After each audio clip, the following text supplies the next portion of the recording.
Hello, everybody. You're listening to the Big Chill Podcast. This is episode 22. Namaste.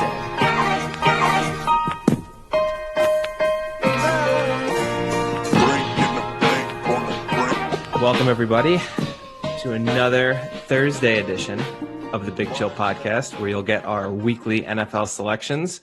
And I'm sure you're about to hear a little later on what our records are. I have a feeling we're getting closer and closer to each other, although Sam was out to a comfortable lead.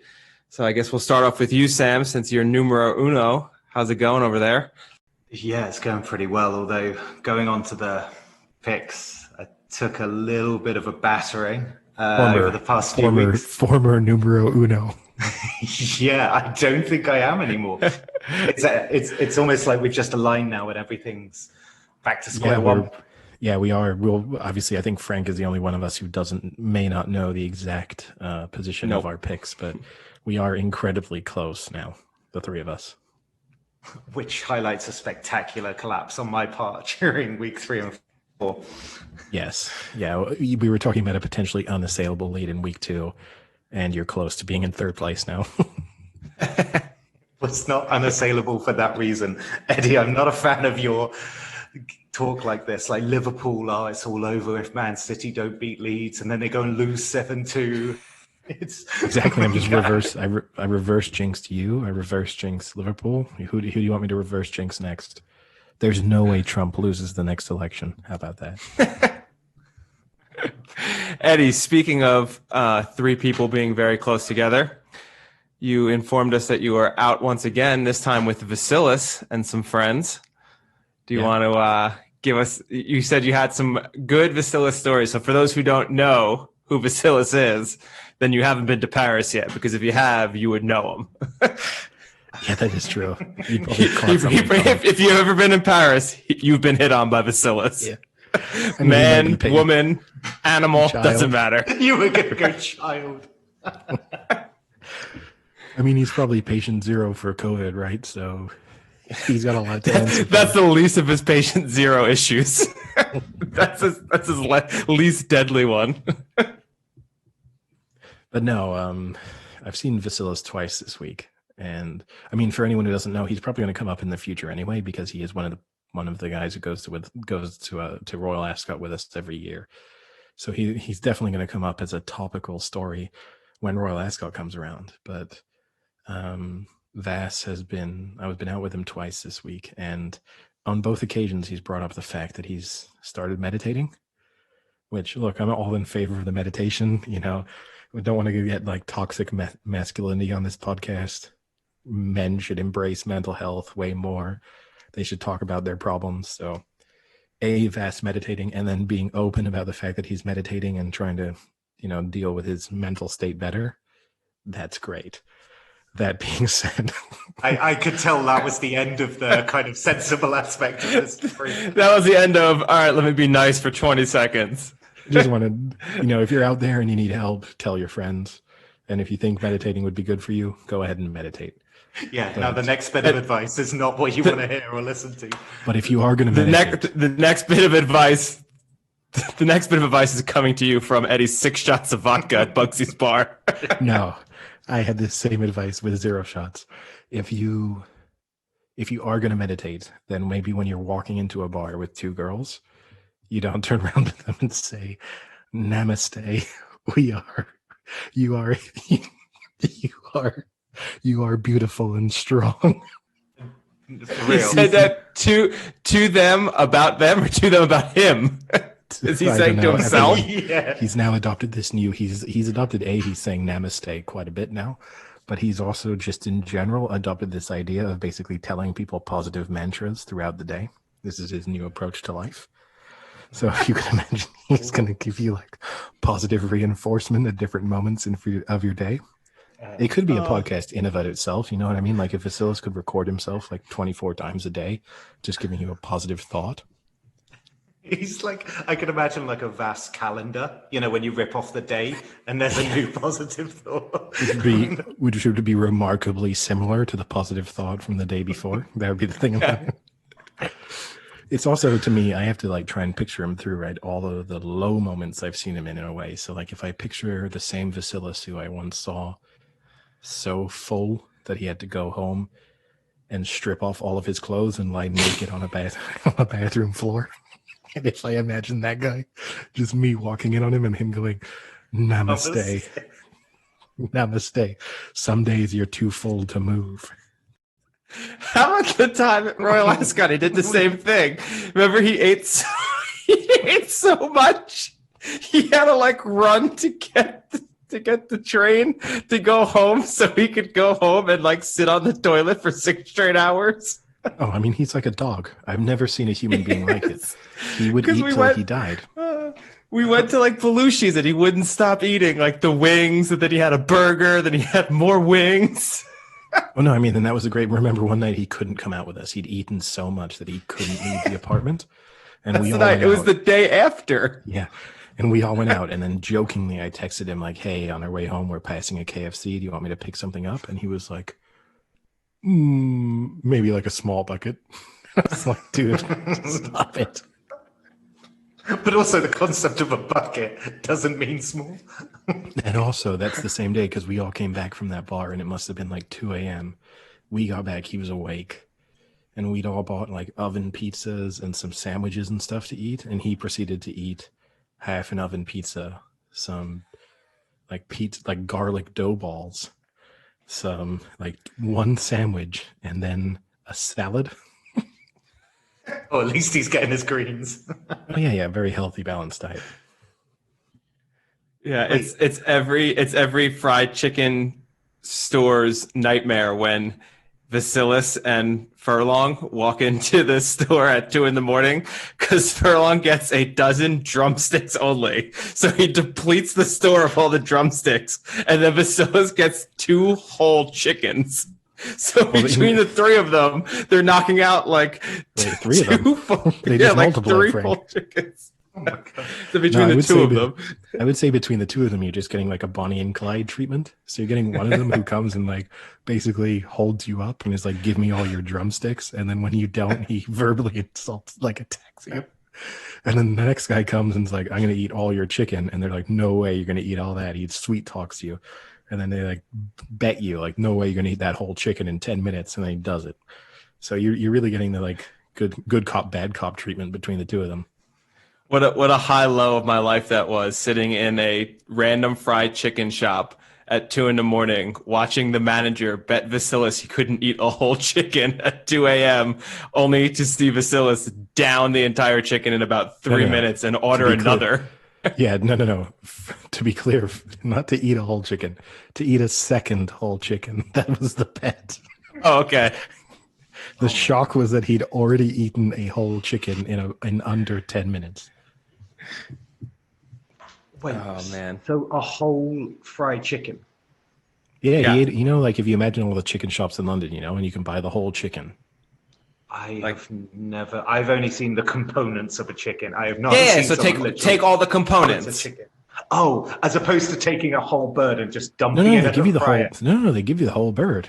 It was a rotisserie. I don't think. I think. Yeah, it was a rotisserie. I don't think it was fried. I think it was a rotisserie. Okay. It was a rotisserie chicken. It was rotisserie and then grilled, not deep fried. So a little bit healthier. But they gave and he said that. That was one of his statements. Yeah. He was like, "It's okay, Frank. It's healthy. It's not fried."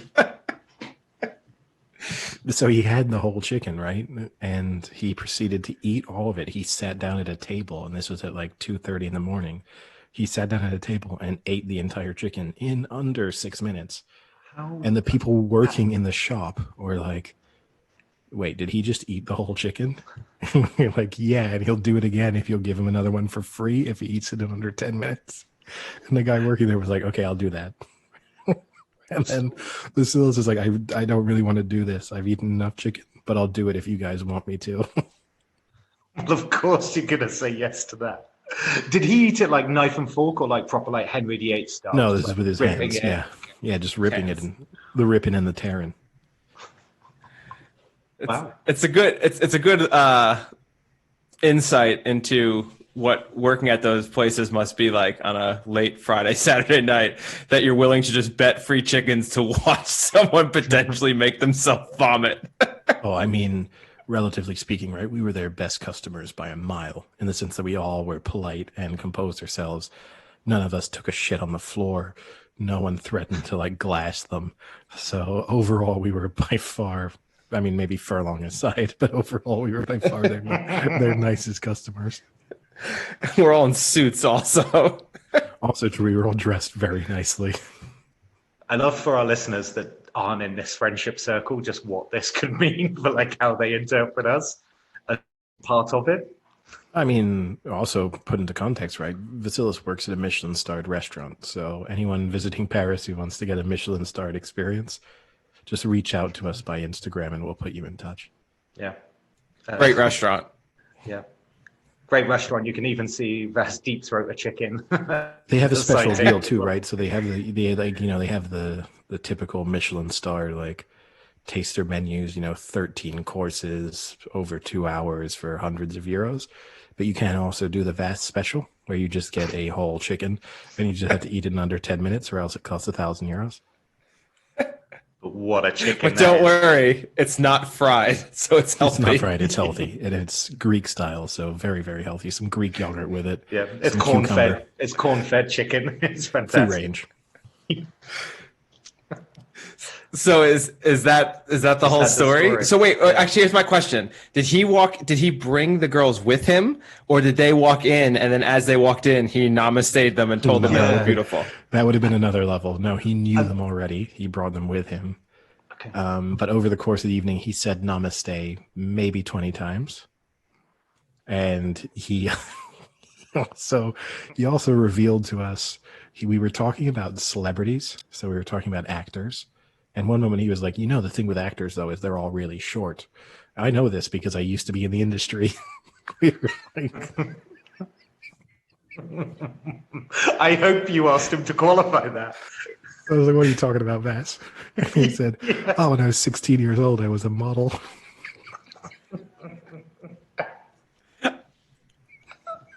For rotisserie chicken. He says, I had to give up my modeling career for my basketball career. That's actually the funny part is he was legitimately good at basketball. Yeah. No, he was. He played for Olympiacos or whatever. So he is actually a really good basketball player. So there's like a modicum of truth in it, but it also just maybe he was a pretty good model. It also just sounds like a Disney movie, like he's like Zac Efron. Yeah, it's like High School Musical. It's what am I going to be, a model or a basketball player? Like, I can't be both. The jocks hate the models. And then and then he breaks into song as he starts like going through the motions in his head. He starts like clicking his fingers as he's like singing along to it. He would just be like, "Come on, namaste, guys, right? Like we can all get along. Come on." Did he clench his hands as he did it, like namaste? No, he doesn't clench his hands. He does do the prayer. He does the prayer hands together. He does the Tim Cook namaste pray hands. Yes. Okay, so enlightened Vass obviously, spoke to these ladies. Then what? Then he was just on another level. I don't know what he'd been drinking all evening, but he was incomprehensible. Even by Vasilis' standards, there were tons of moments where he said things that I just didn't understand at all what he was talking about. He told like a 90-minute long story about his brother getting into a fight. And I mean this honestly, it took 90 minutes. It could have been summed up in about 25 seconds, which I know for 3 people who do a 2-hour-long podcast like twice a week, it's maybe not on us to call out people for not shortening stories. But yeah, he was in prime Vass form tonight. I mean, the namaste thing, right? Like that's in the Hall of Fame Vass moves. Oh, it's so. I can just picture him just being completely incoherent and just turning around and be like, "Namaste." Because he started coming out with all these quotes that these girls who are staying with him found to be very funny. Wait, they're staying with him? Both of them are staying with him. Yeah. Are they Greek? No, they're Canadian. Interesting. How did that happen? Yeah. How did that come about? One of them has met Vasilis when she's visited here before. and they have decided Define Met. Yeah. No, I don't think in that way. Like Michelin star Met? Or I think Met friends of friends. Like eat a chicken or deep throat a chicken, Met. I think eat a chicken, but not share a chicken. But they have decided to create a Twitter account just for their. I think they're staying with him for 3 weeks, and I think they decided God. Yeah, they decided to create a Twitter account where they just send Vasilis quotes, and just from that night they were like literally taking notes on their iPhones of things that he was saying. Oh, that is priceless. So I think we'll share that one. We'll share it on our Instagram or on our Twitter. But I think there could be some solid. What an awesome move by them! I have so much respect for them. But also the thing is too, because it's Vass, he was totally oblivious to all of this going on. So when at one moment they were like, "Hey, repeat that," and he said again what he said. You like that one? Was that deep enough for you? Let me repeat it. Literally, the one girl was just typing it into her like iPhone notes. And I was like, "Are you writing down what he's saying?" And they're like, "Oh yeah, we want to create a Twitter account where we just put his quotes out." Oh, that's so good. Admittedly, she did kind of shit on me then by saying like, "Do you have a Twitter account, or are you too old for that?" That was a rough one for me. Yeah. Oh, you here reliving your glory days? Exactly. It was nearly Belushi's beer pong all over again. Oh I love that. I can't believe they're staying with him for 3 weeks. I don't know if I can even stay with Vasilis for 3 days, and I like the guy. And we've stayed with him for 3 days. It's the advantage they have, right, is they're not trying to motivate him to do things. I legitimately feel as if going on that what you're talking about. I feel like going on that annual trip with Vasilis to London is preparing me for children. And it's kind of like the worst case scenario for my children. I remember when he missed a Eurostar once as well. Him missing the Eurostar every time. Yeah, every time there's an issue, like he stayed out till like 6 a.m. or something like that. Him missing the Eurostar is actually the least of the problems. That's just the fact that he likes to go out too late. It's more just like when you're with him when we're out, and it's just like, "Hey, Vass, so 5 of the 6 of us have decided we want to go and do this." Like, for example, when we decided to go and watch the test match, right? And so what was that? Like 7 out of the 8 of us were like, "Let's go watch the test match." And then cricket, 20, by the way. Cricket test match. And literally 20 minutes into the start of play, we've sat down in our seats. We've maybe watched 2 overs being bowled. And then Vasco's like, "All right, guys, I'm bored. We're leaving now." It was just like, no. He is like a little child. He'll go to a restaurant and he'll just be like, "I don't like this restaurant." They're not like serving chicken nuggets here. I want chicken nuggets. And he thinks that I'm always like on his side, which I really love. That's like what I love about Vasilis is he's so naive. He's like, "Come on, Frank's with me. This bar, it's boring. We need to go to like a more fun bar, right, Frank? Frank's with me." And I'm just like, "Vasilis, we haven't talked in 30 minutes. I have no idea what you're talking about." And equally, right, he always thinks that I enjoy like playing the parental role with him. So he kind of like, he says to me afterwards, he's like, "No, but deep down you loved it, right? Like you loved telling me we had to stay." I was like, "No, Vass, I did." Oh my God, I think he's got you there, though. I think you do like bossing Vasilis around. No, I don't. Not in that way, at least. Yeah. Oh man. So then, how did it end up with him? Well, I guess this is a different story because usually with Vasilis, he's trying to bring girls home with him, but at this point, I guess he's trying to keep them at home. It's a little different. I mean, this time, right? They don't have a choice. So Just how Vass wants it. Exactly. Yeah. The difficulty for him, right, is he wanted to keep going out, and unfortunately, a global pandemic has shut down his normal lifestyle. Oh, is that what it takes to shut down Vasilis?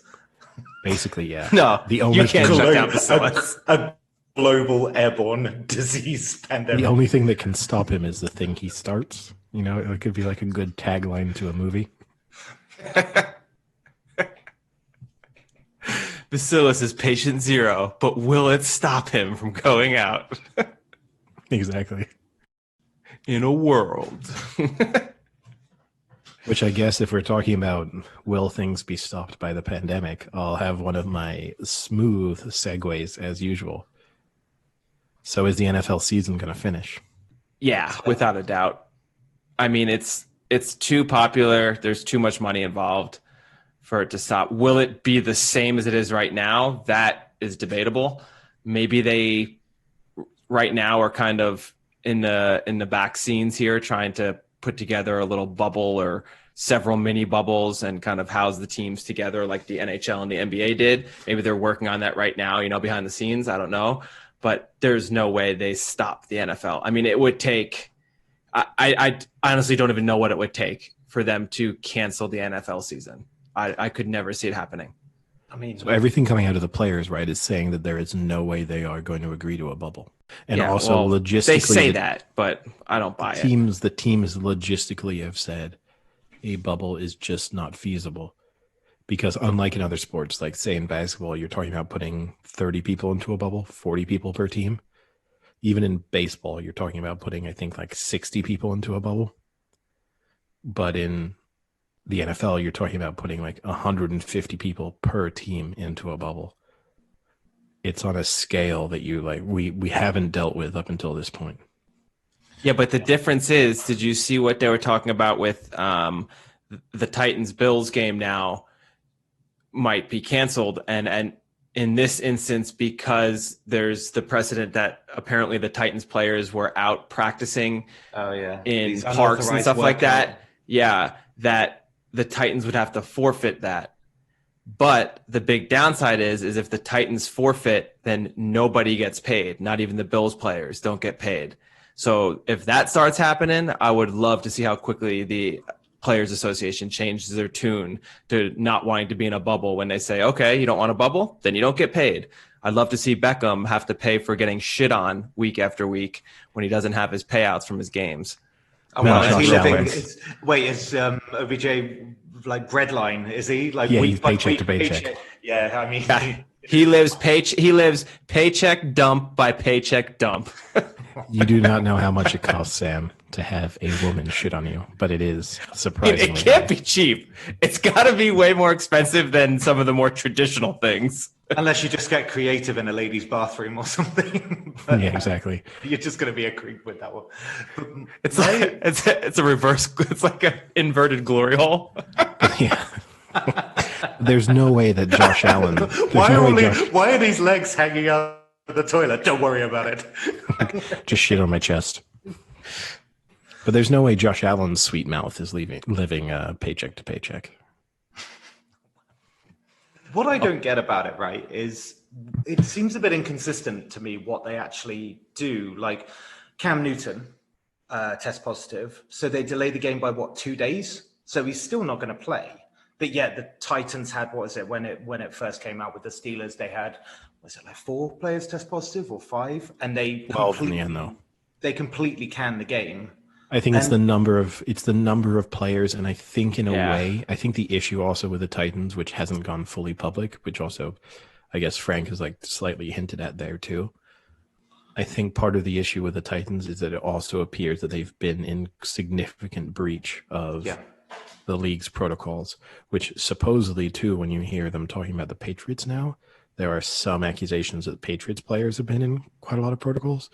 Now, the talk is that Stephon Gilmore, who's obviously tested positive this week, he was out to dinner with Cam Newton on the day before Cam Newton's the test went public, that he tested positively.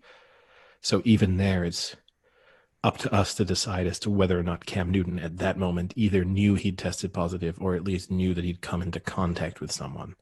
And so whether or not the two of them should have been out to dinner is an issue.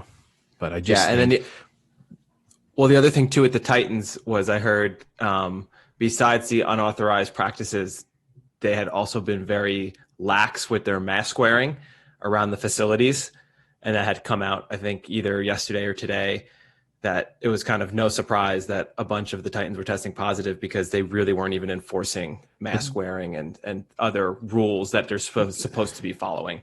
To be honest with you, that's just obvious from the sheer number of them that tested positive.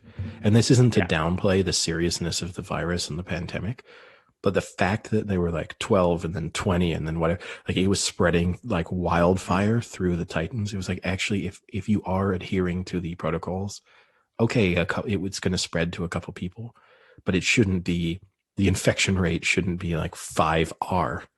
Like you shouldn't be breaking every record. With masks and 6 feet apart. Yes. There's no way 80% of your team gets infected. No. So obviously even just from the testing results, it's like, no, clearly you guys have not been adhering to these rules. Yeah, it makes you think what's going on in that locker room. Am I right? Yeah. I mean, but the thing is... yeah. But the thing is, like... Sam's like, I'm going to think about that later. Probably. And let's just keep it... Like, he's also going to be like, wait, hold on a second. I thought you could only get it from the mouth or the throat. You can get it from blowing a guy? Wow. I loved your earlier point about toxic masculinity and things like that earlier. Look, you hypocrite. But the problem is, right? Mental health issues, Sam. I just want to say, mental health issues. If you are aligning this with mental health issues, I swear to God. Men need to take their mental health issues more seriously. If you're having a few dark days, we've all had them. Reach out to a friend. That being said, Namaste. That being said, homosexuality is still a sin. Oh my God! If you fall into that category, don't reach out to a friend. At least, certainly not a male friend. I wonder what the boundaries are on this podcast now. Is that the lid off? Oh, now that Say It have stopped sponsoring us, I think we got no boundaries. I thought you said that Say It have started. Like now we can be really homophobic.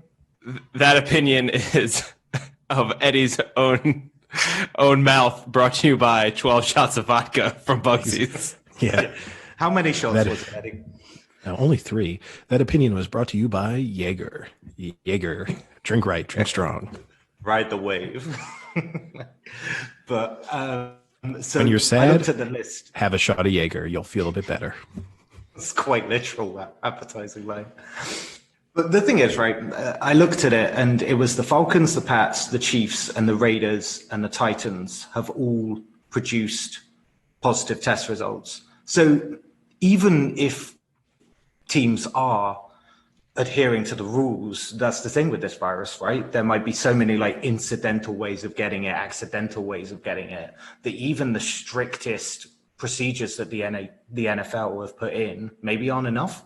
And the problem is people are always going to be getting this virus now. And I think we spoke about it a couple of weeks ago when the Titans thing first came out. It was like, at some point, the NFL is going to have to make a pretty big decision on whether they just lock down the league for a couple of weeks or have to keep going with this really arbitrary piecemeal kind of like, oh, one person tested positive, so let's delay the game 2 days. Oh, we still don't know about this game even like 2 days before it's kicking off.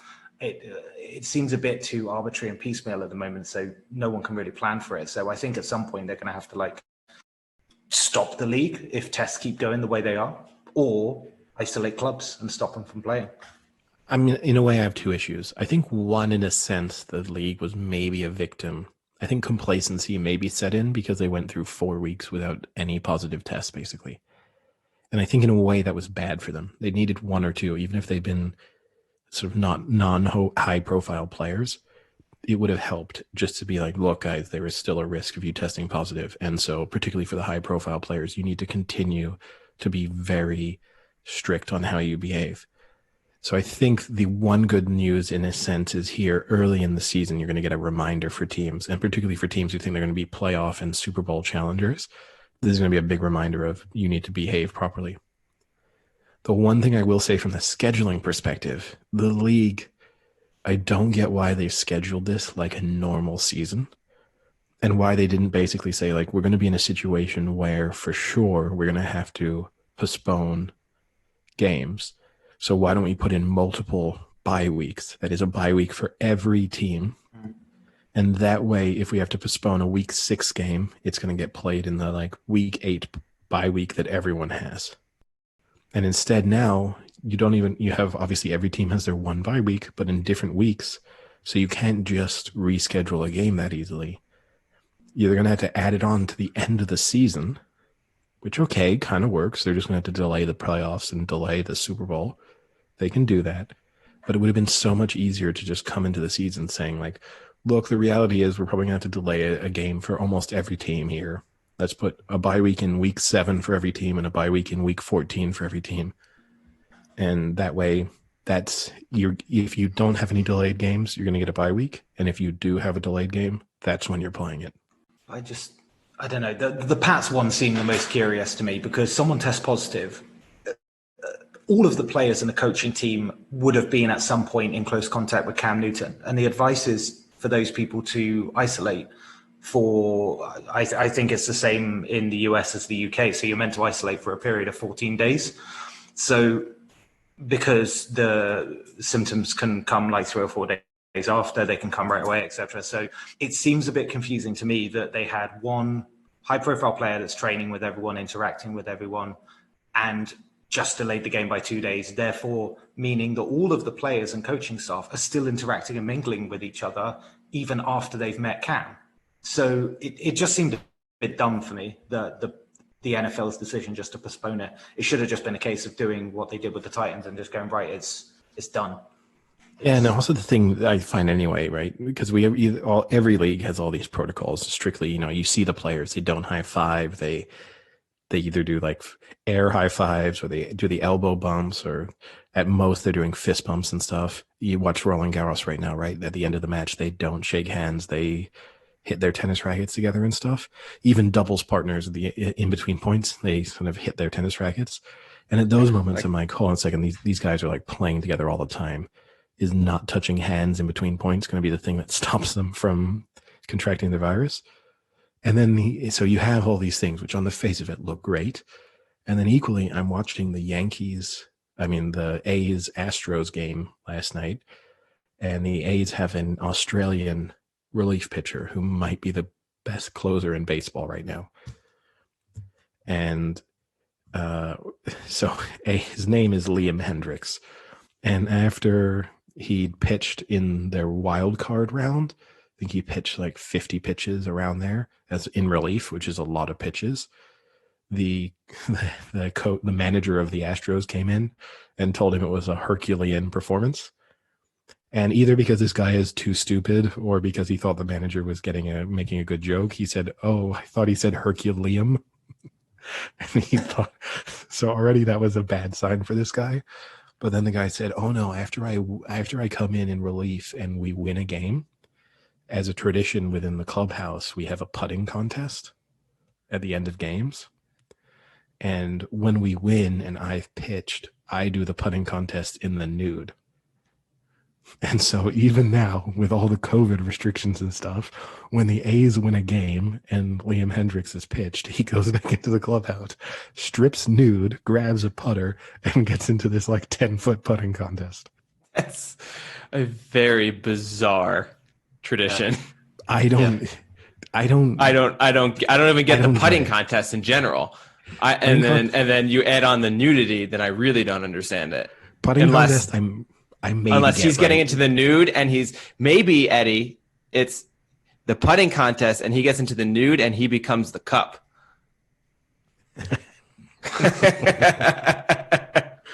I mean, here's the thing is I maybe get the putting contest that you're looking for some like competitive way to kind of cool down a little bit and kind of celebrate. I could get on board if I was on a baseball team and they were like, look, after a game, we do a putting contest. And get naked.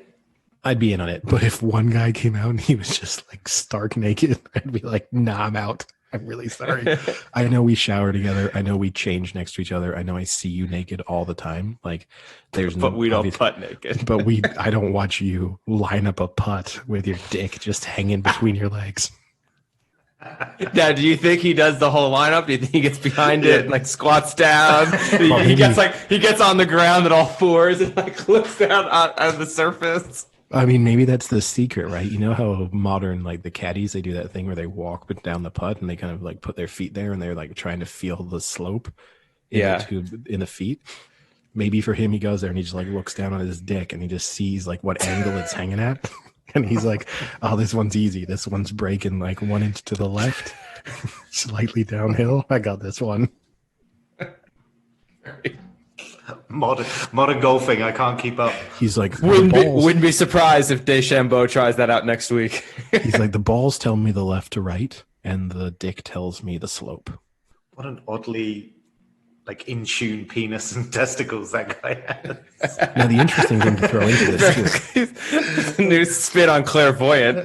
Yeah, he gets the lay of the land like he's at Augusta the week before. Just I'm just kind of getting the lay, making sure the dick and balls are okay with the line. Well, here's we got another naked guy running on the 18th at Augusta. No, that's just Liam. He's just scouting the greens. Just mapping him out. And then he gets it onto an app. And then so instead of the app that's the 3D contour of the greens, it's just his naked balls and dick. He just plop them anywhere on the green. Interactively, how you can pick that little guy up in Google Maps and put him on the map. It's like that, except you're just taking his genitalia and popping it on the green. The thing with him that's interesting, this might make it either more surprising or less surprising. I think it's less surprising from the personality standpoint, but more surprising based off his career, is that he's Australian.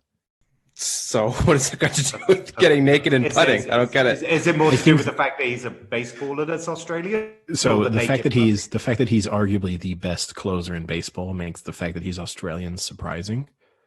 The fact that he is embraces his nudity and is just kind of a lad and strips naked at any opportunity seems kind of normal for an Australian. So there's a balance there. In a way, the nudity is more explained, by him being the quirkiest guy in the locker room, gets explained by the fact that he's Australian.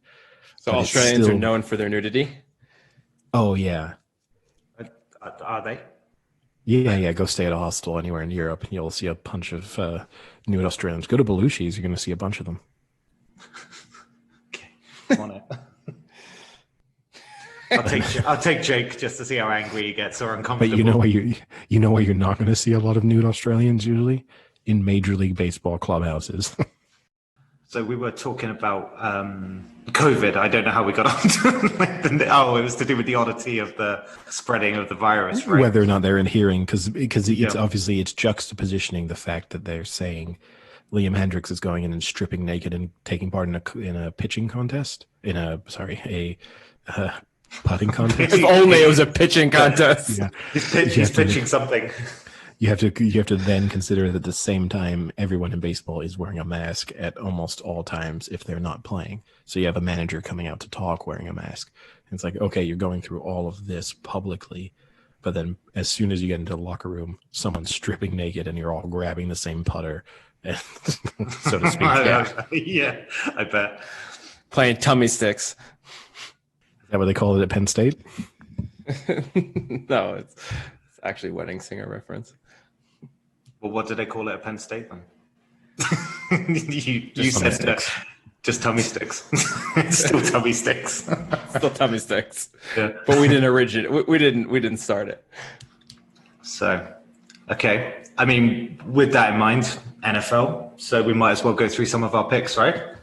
So I'll give you the rundown of the standings, and then Sam, obviously, you can give us all of this week's spreads. So coming into this week, Sam had a pretty sizable lead still. He was still up in front, but he fared the worst of us.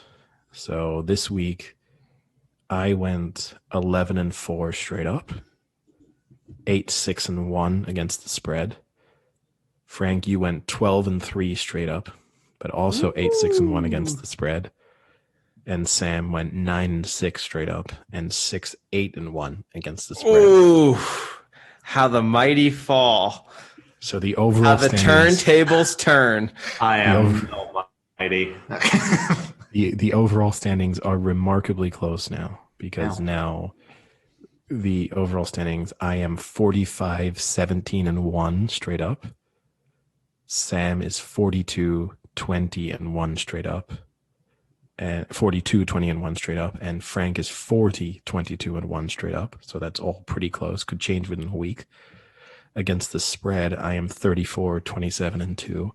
Sam is also 34-27-2, and Frank, you are 32-29-2. So we are between the three of us. We are separated by 2 games, but at the same time, all over 500. Yeah, nice, love it. Got to stick with the big chill. We know the spreads. Yeah, it's not bad for all of us to be, sort of comfortably above 500. Right? It's not a game to be comfortably above 500. It's not bad after 4 weeks. Quarter of the season already done. So, with that in mind, we've got tonight's game. We've got the Bucks. Shit, we do. We've got the Bucks at the Bears. Both 3-1.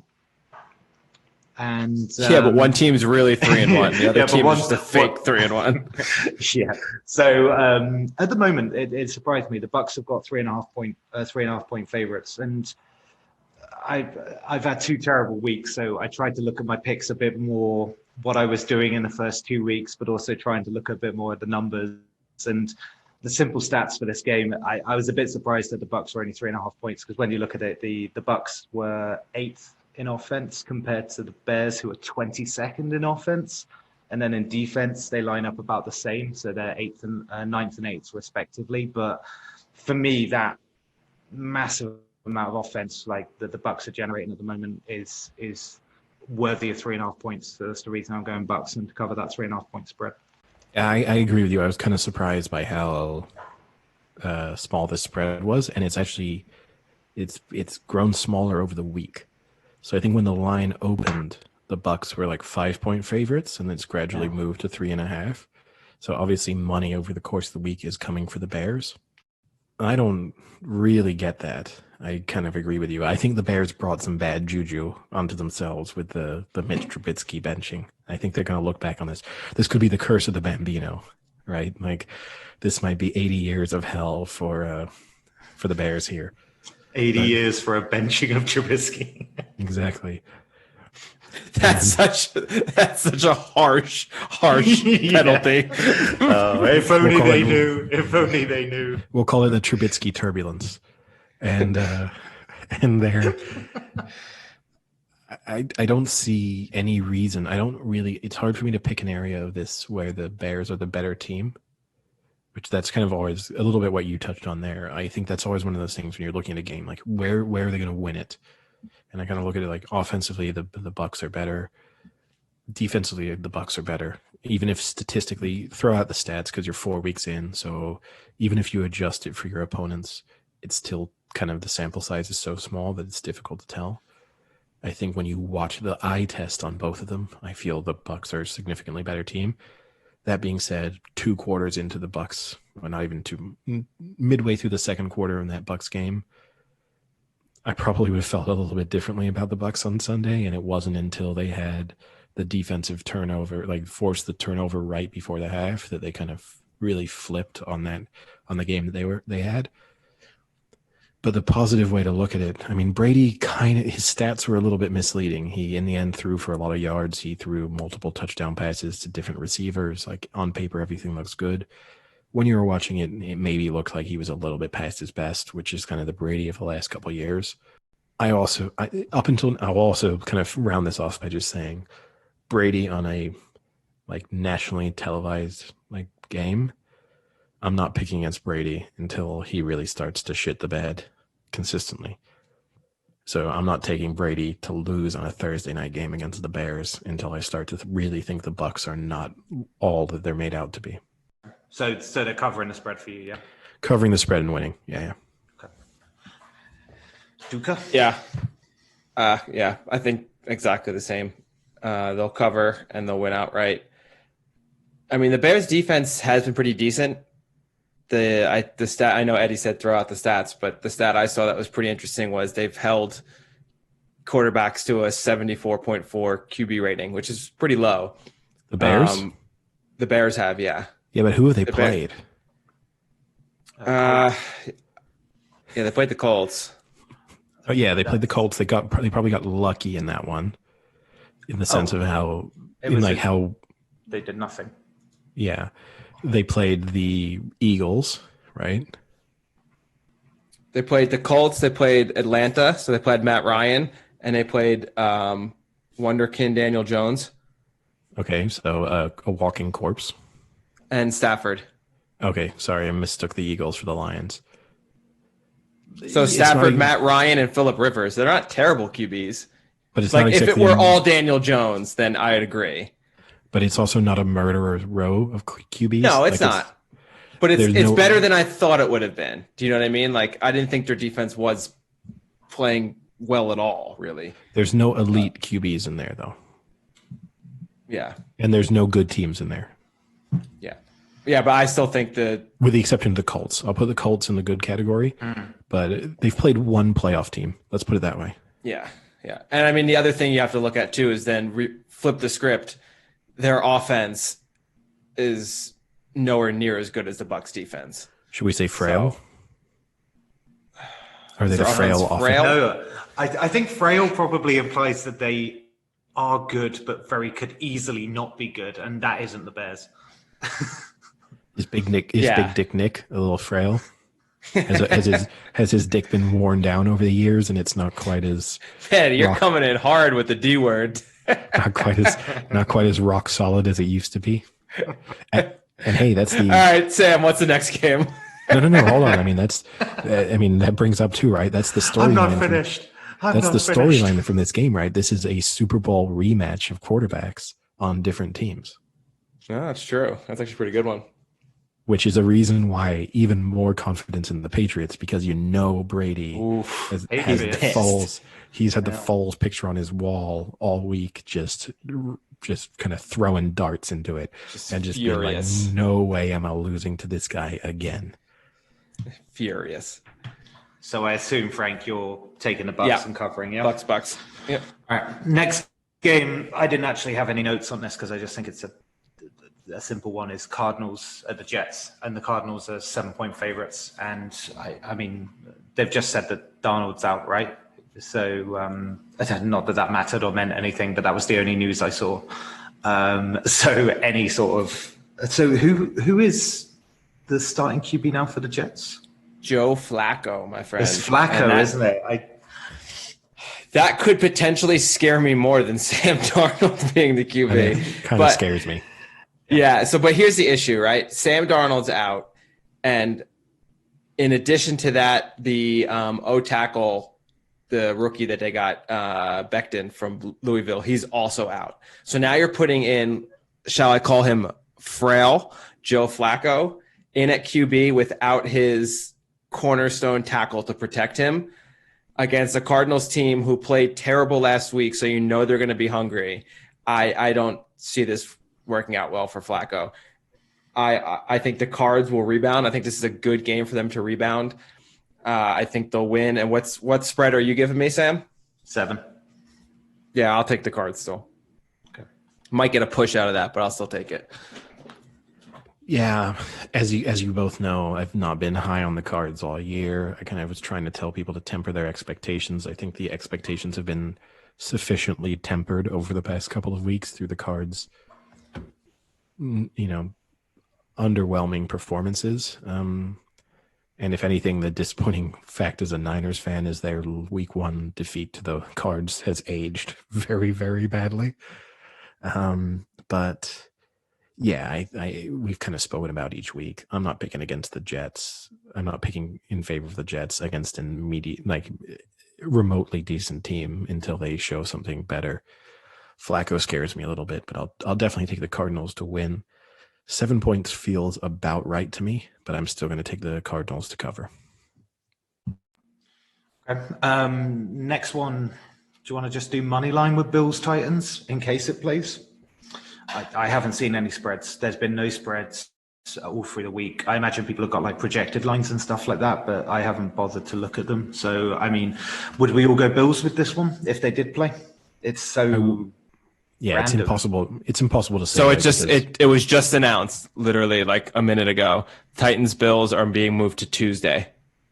Okay. As long as there are no more positive tests. So we can make that pick on Monday. But I'll say now, I'm taking the Bills to win, particularly because I'm assuming the Titans are going to be missing some players even on Tuesday, that they're not going to be at full strength, and they definitely won't have practiced as much as you would hope that they would have. So I'm definitely taking the Bills, but in terms of picking against the spread, I guess we can pick that on Monday night.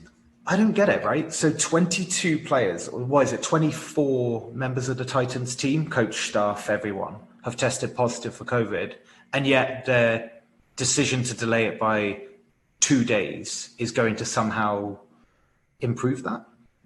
Well, I guess what the key thing they look for is it's the same with the Pats Chiefs game that they moved by 24 hours. The key thing they want to see is no more positive tests. So basically they feel comfortable playing the game once they stop seeing positive tests in the team. And so in the case of this game, I'm assuming what they're hoping to see is that the Titans have no more positive tests, and from whatever combination of their existing squad plus practice squad, they can put up like some sort of team and play the game. And it's even more reason to be confident in the Bills. And I guess you could say if the Bills end up playing that game on the Tuesday, that's a great win for the Bills in that it's not like the thing that was unfortunate for the Steelers is they kind of got like an unplanned bye week. So you didn't really get to take advantage of it. In this instance, you'll have got extra week to kind of rest and prepare, like extra couple days. You're going to get to play a weakened Titans. So in a sense, a weakened, what everyone expects to be a playoff team. Now the downside is going to be, are the Bills and the Titans then supposed to play again the following Sunday? So they're going to have a really short week. So that's going to suck for them. They're going to have a 5-day week for their following game. I don't know on the schedule who they're supposed to play, but that's not going to be ideal. But yeah, you have to like the Bills more this week. Yeah, I've put Bills in. So yeah, I'll put Bills in. But while we're on this, because Josh Allen being a potential MVP candidate, since we can do our still too early to decide. Hold on, just to say, according to the current schedule, the Bills would be playing the Thursday night game against the Chiefs. Oh no, that got pushed back as well already. Okay. I saw that. That got pushed back to, I think it said the 18th maybe or something like that. I'm sorry. Okay, Tennessee, so that's Tennessee are decimating. Oh, here it's scheduled for Sunday, October 18th. Okay, so a normal Sunday game. Yeah, the Titans are decimating this league. So basically, potentially, there's no Thursday night game next Thursday. Yeah, great. Okay, Thursday night games suck anyway. Well, that's the thing, though. Bills Chiefs would have been a great Thursday night game. It would have been awesome. You're right. All right, so even better because Mahomes is in the conversation as well as an MVP. So I've put together. I'm going to share my screen here with the boys. I'll also put this up on Instagram before the episode comes out, so you can go to our Instagram and look at it if you want as well. So I'm sharing with you, I think 6 or 7 potential MVP candidates with their names concealed and their stats. So you have their record overall. I only took people who were either 4-0 or 3-1 because I took like the first 5 or 6 people in the MVP race, not quarterbacks only. I didn't include Alvin Kamara. Their record for the teams they've played against, and then completions, yards, touchdowns, interceptions, adjusted yards per attempt, their rating, their QBR, number of sacks, number of fourth quarter comebacks they've had, which I think should be considered when you're an MVP candidate if you're actually leading your team to comebacks, game-winning drives, and then rushing yards, rushing TDs, first down runs, and fumbles. So out of these ones, now that you've looked at it, am I supposed to be trying to figure out who's who, or am I No. supposed to just pick I want you to tell me out of just off the stats here, who do you think should be the MVP? Stats. Granted, I'm sure you can kind of figure out who's who if you kind of know your stats well enough. Yeah, I have a reasonable guess as to who's who. Yeah. And I also feel like I know who the person I would want. I think statistically based on this, I'm going to take D. You're going to take D. And I think I know who you think it is. Okay.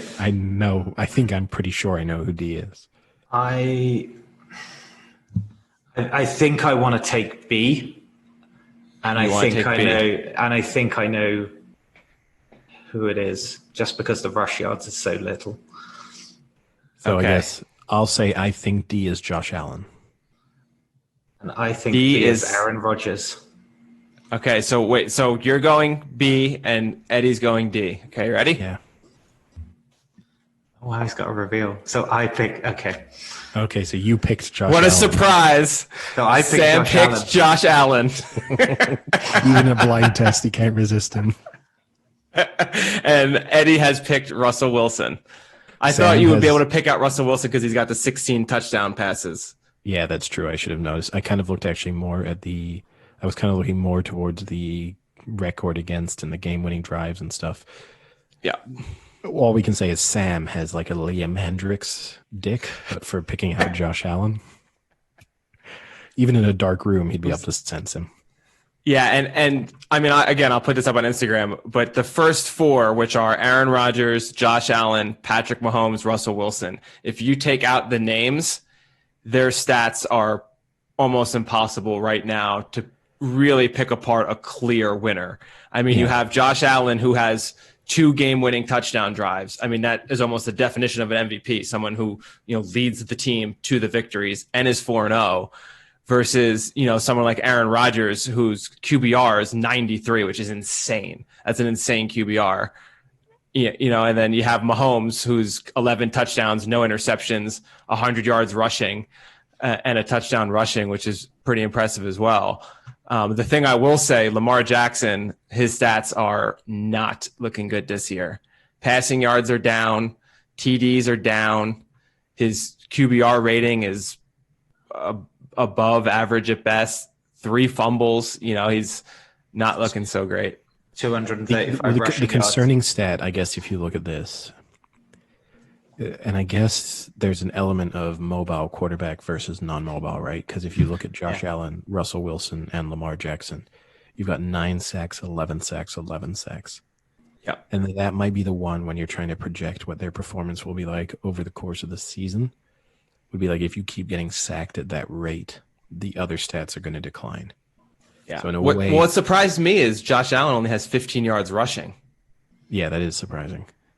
I feel like I've watched him have more than 15 yards rushing.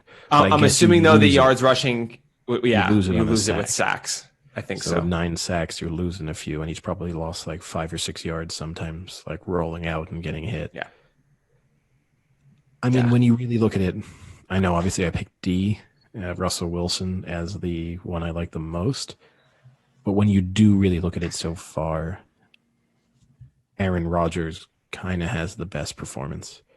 It's different, like 0 interceptions, 13 touchdowns. I would give it to either Rodgers or Allen right now. It would be close. Yeah. Allen has the more game-winning drives, and he's playing against a better record of teams. Like, that's what scares me about Russell Wilson is the Seahawks are 4-0, but combined record of all their teams they've played is 4-12. I mean, that's pretty shitty. Yeah, that being said, right, when you're 4 games in and you've won all 4 games, you've guaranteed that the best combination, like the best possible record of your opponents could be 12 and 4. Yeah. Like, that's the best outcome. So it's not that weird that he's playing against teams that are 4-12 because it just means that they've lost one out of 3 games against their other opponents. It's not crazy. Or lost, one of the 3. So it's a tight race. Yeah, it's so far it's a really interesting year. You have the old man and Rodgers trying to hang with the young guns of Allen, Mahomes, and Russell Wilson. I guess is probably in the middle there somewhere. It's also going to be a tough thing is because it's always going to come down to too of like how do you define MVP, which is one of those things you have to worry about each year. It's like, do you find MVP as the best player in the league? Do you find MVP as a player who like dragged his team to a higher performance? Because in a way, you would say on paper, if all of these people keep it up, there's kind of no way Mahomes should be MVP just because the team around him is so stacked. But I will say, given that, if you watch the games with Mahomes, the reason the Chiefs are winning right now is because Mahomes is literally carrying them for most of it. Like there's some of these games you watch, like the third and the fourth quarter, they're not winning very strongly. And then Mahomes just starts doing these crazy things and gets them drive after drive to score. Yeah, but you could argue, Frank, that he's underwhelming for 3 quarters. And then the fourth quarter, he like goes like, okay, guys, let's turn this on and win it. And they do it. And then it's like, oh, wow, what an amazing fourth quarter from Patrick Mahomes. So, well, if you'd played 4 good quarters, you would have crushed them in the same way that Aaron Rodgers is crushing people over 4 quarters.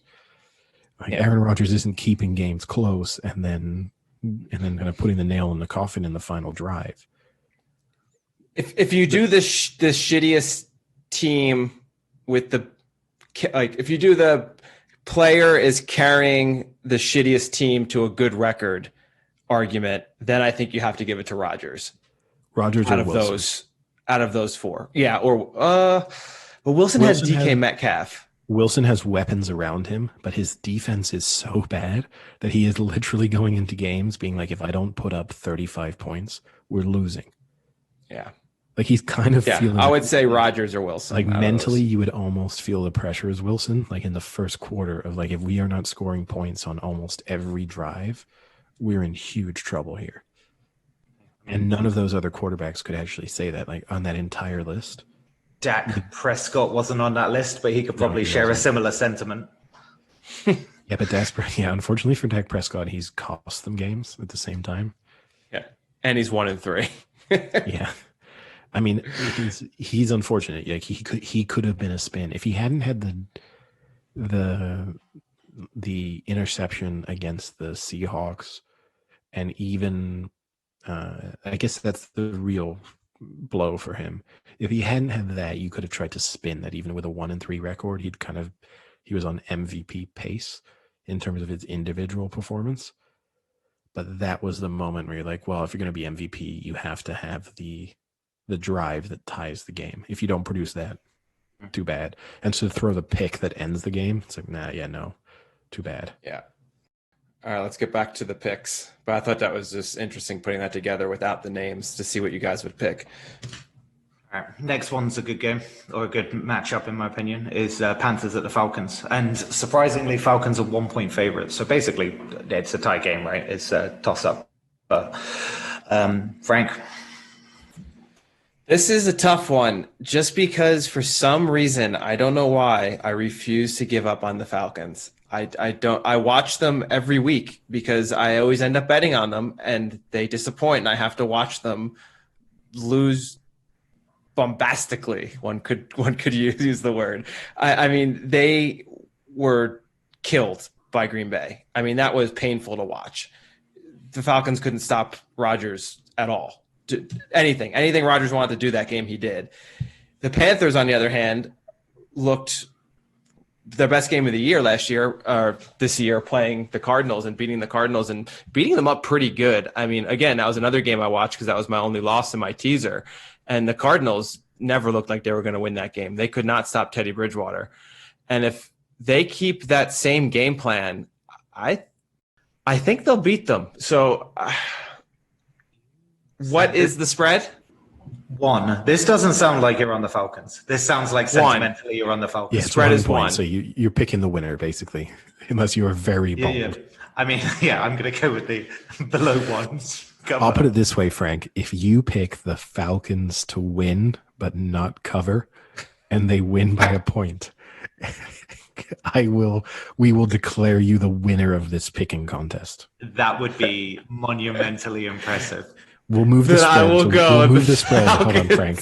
I'll give you the spread. We'll move it to 1.5 for you so that you could win on the Falcons No, we'll move it to 0.5 so that you win if the Falcons only win by 1. No, 1.5. 1.5. Yeah, 1.5. Yeah. So you win if the Falcons only win by 1.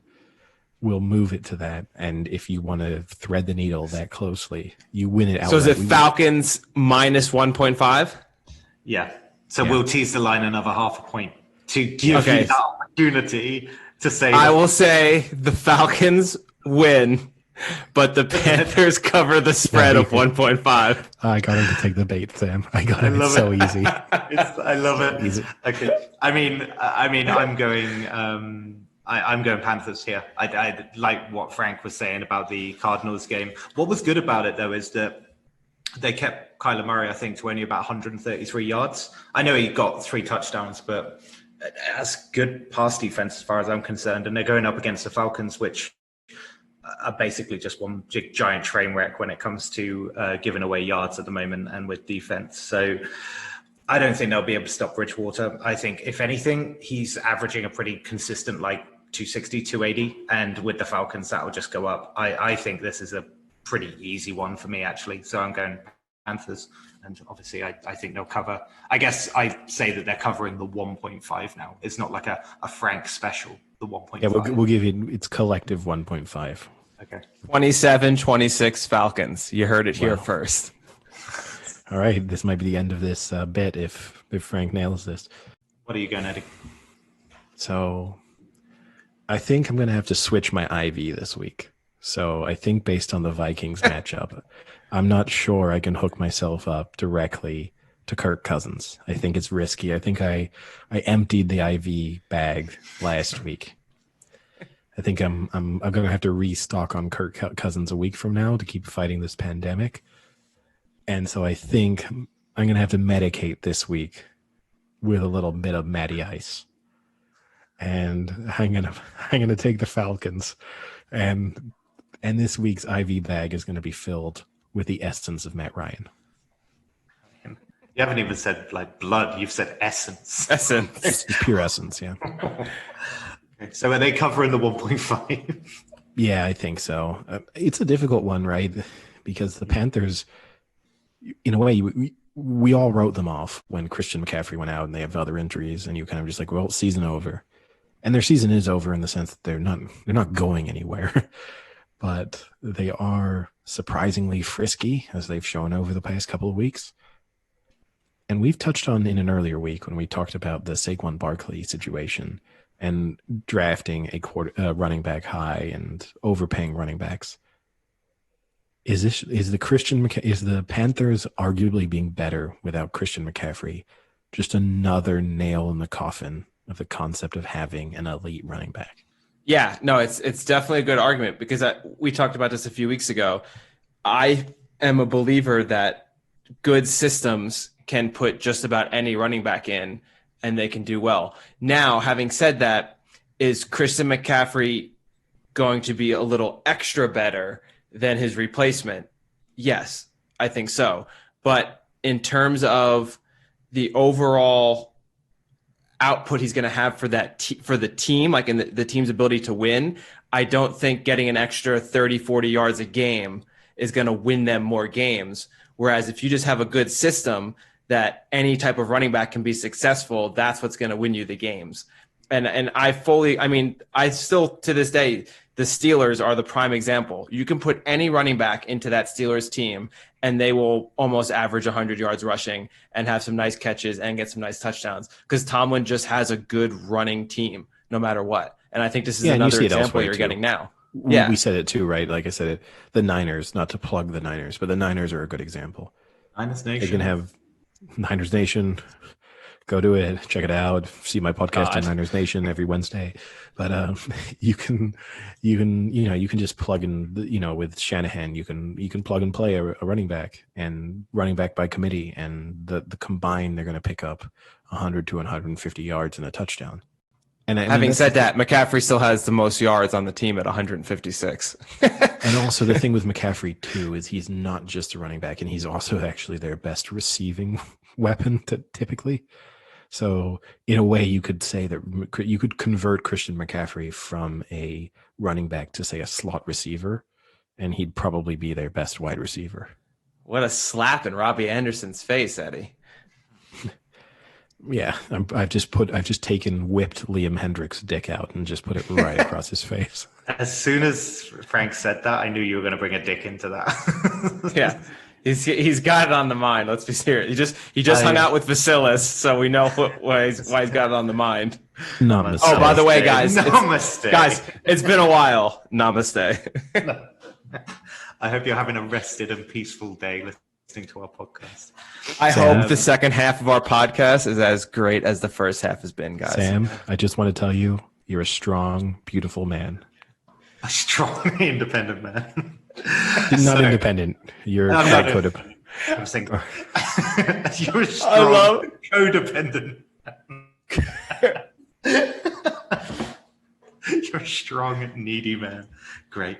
All right. So I just had to recheck that because I looked at the Panthers Falcons and we've both taken the 1.5 there, Frank. So just wanted to triple check that you're doing the 1.5. Yep. Okay. I love the next game. Bengals at Ravens, and the Ravens are 12.5 favorites. Now, oh, that sweet mouth. Sweet mouth. I am saying it now. Baltimore are winning this game, but they are not covering that spread. I knew that was coming. So there's a bit of history in it. There's a bit of history in it in the fact that they don't lose that badly, the Bengals. Every time they've lost this season, they haven't lost that badly. If they win this, then technically they're 2-1-1, which isn't bad. Sorry, if they win this, they'll be 2-2-1. 2-2-1, sorry, yeah, which isn't that bad. But also the thing is, they've yet to lose against the spread, right? Yeah, they've yet to. They had the one push. They had the one push. Yeah. So the thing is, I think they're getting better every week. I think Burrows is putting up a pretty good partnership with Boyd and Mixon. But also, I looked at the Ravens, and the thing that's going against the Bengals is that their run defense is pretty bad, which is ultimately probably what's going to cost them in this game massively. But the thing is, one of the issues that Burrows has been having is that the amount of sacks that he's letting up. And sex? Did you just say? No, sacks, you donut. Yeah, he's letting up too much sex. The issue that Joe. The big issue that Joe Burrow has is he doesn't know how often Sam is picturing having sex with him. Brilliant. But the thing is, right, the Ravens have only got 9 sacks in 4 games. And so I think Burrows is going to have more time. And I think that's going to help him. And I think the Ravens will win, but I just don't think they're going to win by 13 or more. So I'm going Ravens, but I think the Bengals will cover that spread. I am going to disagree with you here a bit in that whilst the Ravens have not had a ton of sacks so far, they've been up against QBs who are maybe not always the easiest to sack. And now they're up against the QB who is arguably, not because of his own personal performance, but because of the line protecting him, the easiest to sack in the league. And I think they're absolutely going to make hay this week. So I think the amount of pressure the Burrow is under is going to be even more than he's faced in previous weeks. Okay. The big question mark here is Lamar Jackson, and will he play? Because he's missed 2 days of practice so far. The first time in his career he's sat out back-to-back days. You bringing this up? Why? Yes, but when you read the reports, the Ravens are saying they're not concerned that he won't play. But obviously when you do have a quarterback, particularly a knee injury, which is what he's missing playing time for, and when you have a mobile quarterback like him, you have to have an element of concern that A, will he play? B, if he plays, will he be limited? Will he, in terms of what he does normally? And C, if he does get hit when running with the ball, are you looking at the prospect of him being taken out of the game early? And also, even with a spread as high as this, 12.5 points, are you even just looking at Ravens are up by 18 at the beginning of the 4th, and RG3 comes in?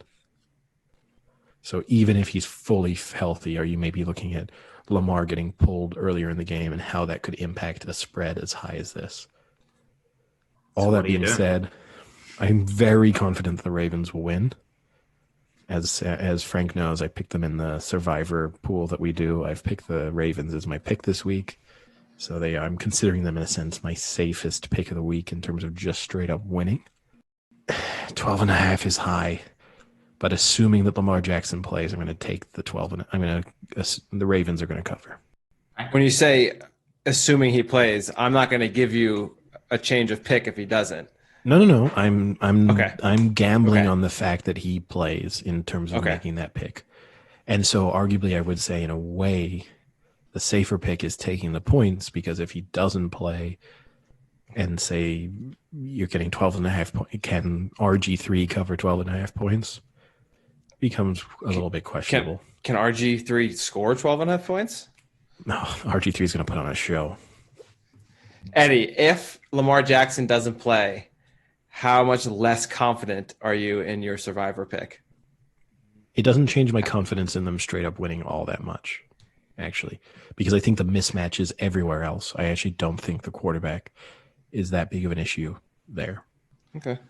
I'll take the Ravens to win, but I am all on the Sam Bengal train, and I am taking the Bengals to You cover. say Bangle? Bengal. Well, it sounded like you said the Sam Bangles train. Who's he? You start playing Walk Like an Egyptian or something there. So you're going Bengals to cover 12.5. Yeah. So bit of breaking news: the Broncos-Pats game has been moved to Monday. You're going to have such a stacked midweek schedule. Oof, I love it. The only thing better than football on Sunday, Monday is football on Sunday, Monday, Tuesday. The only killer I just wish, we talked about this coming into the season, right? They should have predicted this in a way. And we talked about, like, why were they not going to schedule Thursday, Friday, Saturday, Monday, Tuesday games? And Sunday, obviously. But, like, why not have scheduled that in the first place? Allow them for the flexibility. In the same way now it's hard to flex a game from like Sunday to Tuesday normally, but it would have at least opened up. You know, the other thing that annoyed me too is when they even moved the Chiefs-Patriots game last week. I wish they had made the Chiefs-Pats game earlier so that they weren't overlapping at any point. Like, why couldn't the Chiefs-Pats game have kicked off 90 minutes earlier so that you watched one game and then you watched the other? I did see that. It's annoying. Apparently, they've moved the Monday game. I didn't see when the time was slated, but apparently they don't want to clash with the Saints game. So maybe they learned from that. So that's nice for all of us in Europe, because having an earlier Monday game is a dream come true. Jaguars at the Texans, coachless Texans. They've still given the Texans 6 points. Coachless. It's not like they're just a bunch of like rebels running around the field now. But they fired O'Brien. So some of us would say they have been coachless for at least 2 years. So Texans are still 6-point favorites. So what do you think? I'm surprised by two things. Even though the Texans have looked inept so far this season, I'm kind of stunned that Bill O'Brien was the first coach fired. That does surprise me, given the people he was up against and the fact that fundamentally Bill O'Brien has consistently delivered playoff football in his time at the Texans. Now, they've had some bad playoff performances, and they're unlikely to be a playoff team this year, but I almost feel like he's getting fired more for his GM performance than for his coaching performance. Now, supposedly, right, JJ Watt kind of like confronted him on the field, basically turned on him and told him that he thought he was kind of a bad coach mid-practice. And then the defensive coordinator basically sided with JJ Watt. And obviously at the moment that happened, you're going to be gone. Like when your star player turns on you, there's no coming back. I don't know whether to feel like, why should the Texans team that's looked pretty awful so far be favored by 6 points against anyone?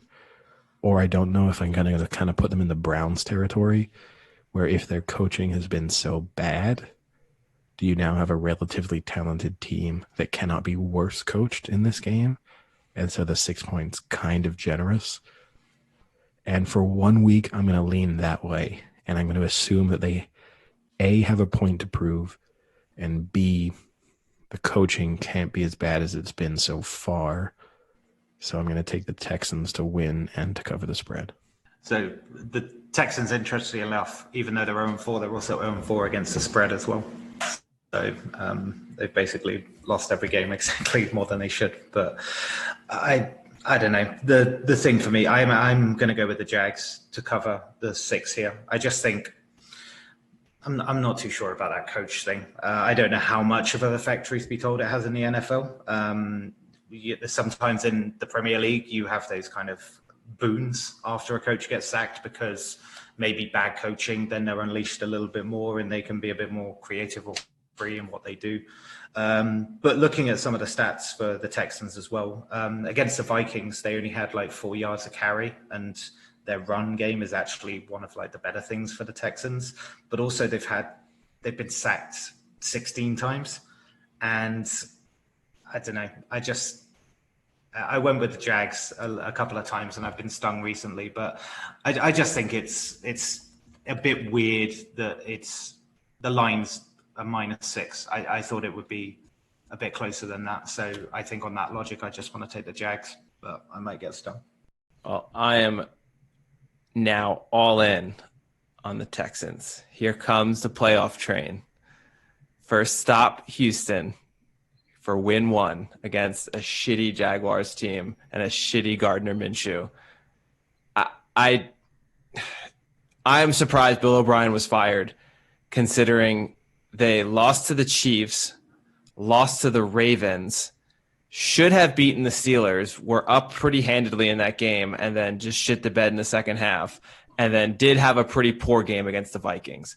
I don't know what team you could be that comes out of that first 4 games any better than 2-2, to be honest. I mean, even if the Bills were to play the Chiefs, the Ravens, the Steelers, and the Vikings, they'd be happy to go 2-2.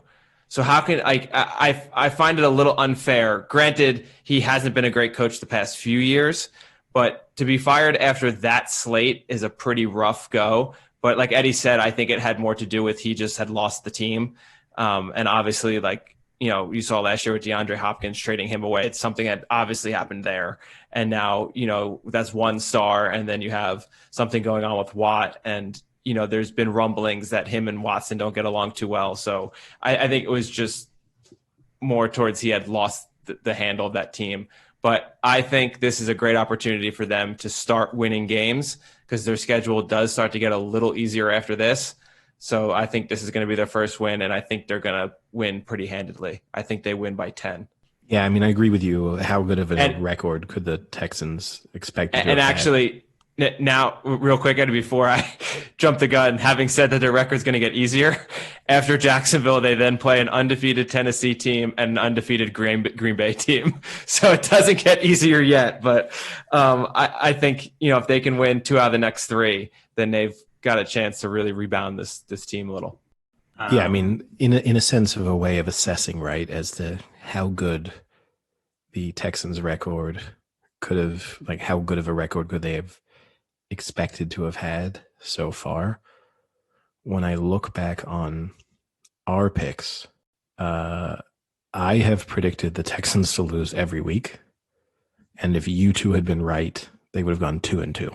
So if you kind of look at it from that perspective, it kind of agrees with what you said, that even if you were optimistic about how good they are, they're a 2-2 team. If they're 1-3, is he losing his job? The thing is, I think fundamentally, if I am the owner, or even if I'm on the team, the Dwayne Haskins trade is why I'm out on him. I think he's losing his job as a GM. They traded Dwayne Haskins? I mean, sorry, not Dwayne Haskins, Hopkins. No, what a great trade that was. They traded away Dwayne Haskins. They just traded for Dwayne Haskins. They just traded for him. Breaking news. They just traded Watson for Haskins. Straight up. In fact, they sent over a first-round pick with it. Yeah, that was his parting gift to the Texans. He was like, "Oh, when am I officially gone as GM?" They're like, "You have till the end of the day." And he was like, "Hold on, let me call Washington really quickly." Speaking of Washington and Haskins, Rams at Washington, and Rams are 7-point favorites. Now, also speaking of people who I think have been kind of hard done by here, I don't get what Washington have done with Haskins. I don't get why you have a young quarterback, played very few. I think he's played 13 games so far in his career, something like that. You've drafted him high. I don't get how you know you're not going to be good this year. Why don't you give him the full season, have a full sense of exactly how good he is or how bad he is? Worst case scenario, he's bad, and you have a nice draft pick, and you're replacing him with the draft pick that you earned from his incompetency.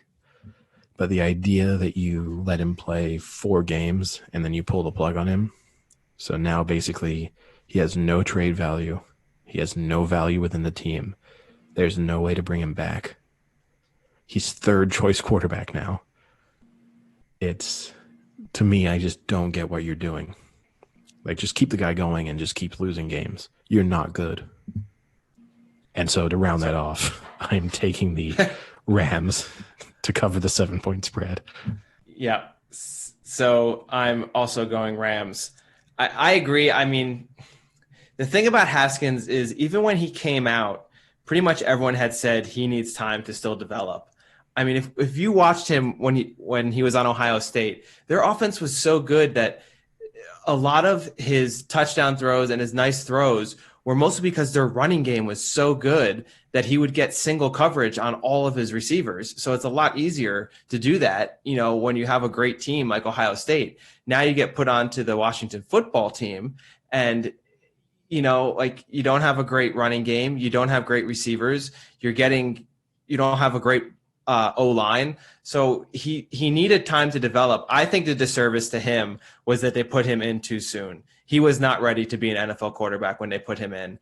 And the major issue then is this year you bring in a brand new coach with a brand new system. You don't really have a training camp. You don't have preseason. And then you're throwing him to the wolves on a shit team with a brand new playbook. There's no chance he's going to make it. I mean, I don't think there are many QBs in the league that could do that well, with no preseason, full new team on that shitty of a team.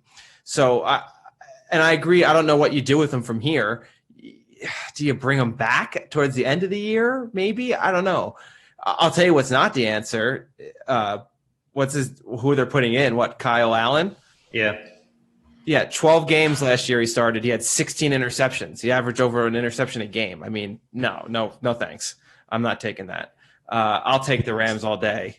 It's also even worse, right? Because if I'm a player, a Washington player, it just seems like a head coach in Ron Rivera has come in, and he's obviously brought in other coaches along with him, other staff, and they've just ended up giving the job to a quarterback that they've worked with before, which is basically what they've done. Like they've given Haskins just enough time to lose enough games, and then said, and you can't. Here, when Haskins, tough one for me. Hey, they've given him just enough time to lose enough games, and then said, hey, we're now going to give it to this guy who we've previously worked with in Carolina. What is there to like about him? Yeah, I mean, I think the better thing would have been to start Kyle Allen and put Haskins on the bench and say, listen, it's a brand new playbook. We didn't have much time to get you, acclimated and things like that. We'd rather you sit out the first 4 or 5 games, learn the playbook a little better, see how shitty Kyle Allen is doing, see what he's doing wrong, so maybe you can come in and correct it, and then bring him in, a quarter of the way, halfway through the season, and see how it goes, versus starting him and then taking him out to put in a QB who sucks. I mean, he knows the offense well. Oh, yeah, great. He knows the offense well. He threw 16 fucking interceptions in 12 games. Yeah, he has a great handle on the offense. Like, I mean, that's such a slap in the face to Haskins. If they had done it the other way, I think he could at least still be a tiny bit confident, versus now, I mean, this kid's done. He's done. He's the next Josh Rosen. He'll be out of the league in 2 years. Wow. Damn it. 2 is optimistic right now. True. He's third string. You have to assume right now he's third string quarterback. You then have to assume they're now going to take a quarterback in the draft next year. So he's fourth string quarterback going into next season. So he's getting cut. And also they can't cut Alex Smith, right? I actually don't know how long Alex Smith has left on his contract, but Alex Smith has a fully guaranteed like $20 million a year contract. So Alex Smith isn't getting cut as long as his deal is there. I mean, that's what we have to hope for, right? Yeah, one step closer to us watching us everyone panic and cringe as every single time anyone gets close to Alex Smith. I just want to see him have a chance. I just want to see a chance. I want to see him go out there and potentially do well. It'd be so awesome to see. Yeah, I mean, that's almost the worst thing. In a way, if they'd given the job to Alex Smith, you could have spun it as like, look, this guy was the starting quarterback. He's worked so hard to get back. The team isn't going well. We need a real leader. Everyone within the team loves Alex Smith. We're going to give him a go. If it doesn't go well, then we'll give the job back. You could have spun that, and I would have actually believed that and been fine with it. But the fact that you've still not given it to him and you've just given it to a random other shitty quarterback is like, okay, this makes no sense. Next one's pretty much a gimme. Raiders at the Chiefs, and the Chiefs are 11-point favorites. I haven't really got much to say on this one. I think it's a pretty simple matchup. So I've gone Chiefs and to cover the spread. I think the Raiders are pretty terrible. Don't know what you guys think, or if it's that close book, open book. Well, I definitely think the Chiefs to win. I think that's a pretty safe bet. The points, it's a lot of points. We can go back to last year when the Chiefs played the Raiders and they beat them 40-9. So if we get that game again, then that spread's going to look pretty ridiculous, only being 12.5 or whatever it is. My issue is right now the Chiefs are doing that really annoying thing teams do where they seem to play down to their opponents. So they needed overtime to beat the Chargers, and then they played, 3 pretty shitty quarters against a decimated Patriots team. One could call them frail. So if that team comes out, if they keep doing that consistently, it's going to start to make me a little nervous. But I'm going to say this week, Andy Reid puts down the cheeseburger and says, listen, guys, we got to step it the hell up. This is not going to fly. And I think they come out and they put up 40+ against the Raiders and they blow them out of the water. Yeah, I mean, I agree with you. The worrying thing about the Chiefs right now and taking them in a big spread is the fact that they seem to be in do just enough mode. And they're kind of in cruise control. We're Super Bowl champions. We know we're going to be in the playoffs. And until we get to the playoff, like we've proven ourselves already. We've proven ourselves in the regular season. We've proven ourselves in the postseason. And for now, let's just get through this thing and we'll play when it's serious. So whenever you're taking them now in as double-digit favorites, it's a little bit concerning. The one thing I will say is this is a big rivalry game. I mean, maybe historically more than it is now, but then you still kind of get bad blood at times between the Chiefs and the Raiders players. And so for that reason, I'm going to take the Chiefs to obviously not only win, but to cover the spread.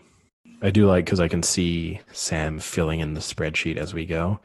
And Sam had put me down for Chiefs and them covering the spread before I even started talking.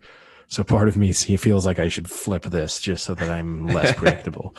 I like preempting what people are saying based on what they say. So next one, Eagles at the Steelers. So Eagles fresh off a great win against the Niners, and the Steelers fresh off a longer break. So the Steelers are 7-point favorites. Eddie? Yeah, I think the Eagles are really bad. Even in beating the Niners last week, they didn't look good, and they really they relied on an incompetent performance from Mullins in order to win that game. And they still kind of almost nearly blew it, even after Mullins had tried to hand it to them. So, yeah, with more time to rest and prepare, I'm definitely taking the Steelers, and I'm going to take the Steelers to cover the spread because, unlike Frank, I think the Steelers are a legitimately good team. Yeah. Speaking of which, Frank, are they done? Oh, the old Keystone State rivalry, Pittsburgh versus Philly. I love it. It's going to be a battle. And that battle is going to go to the Eagles.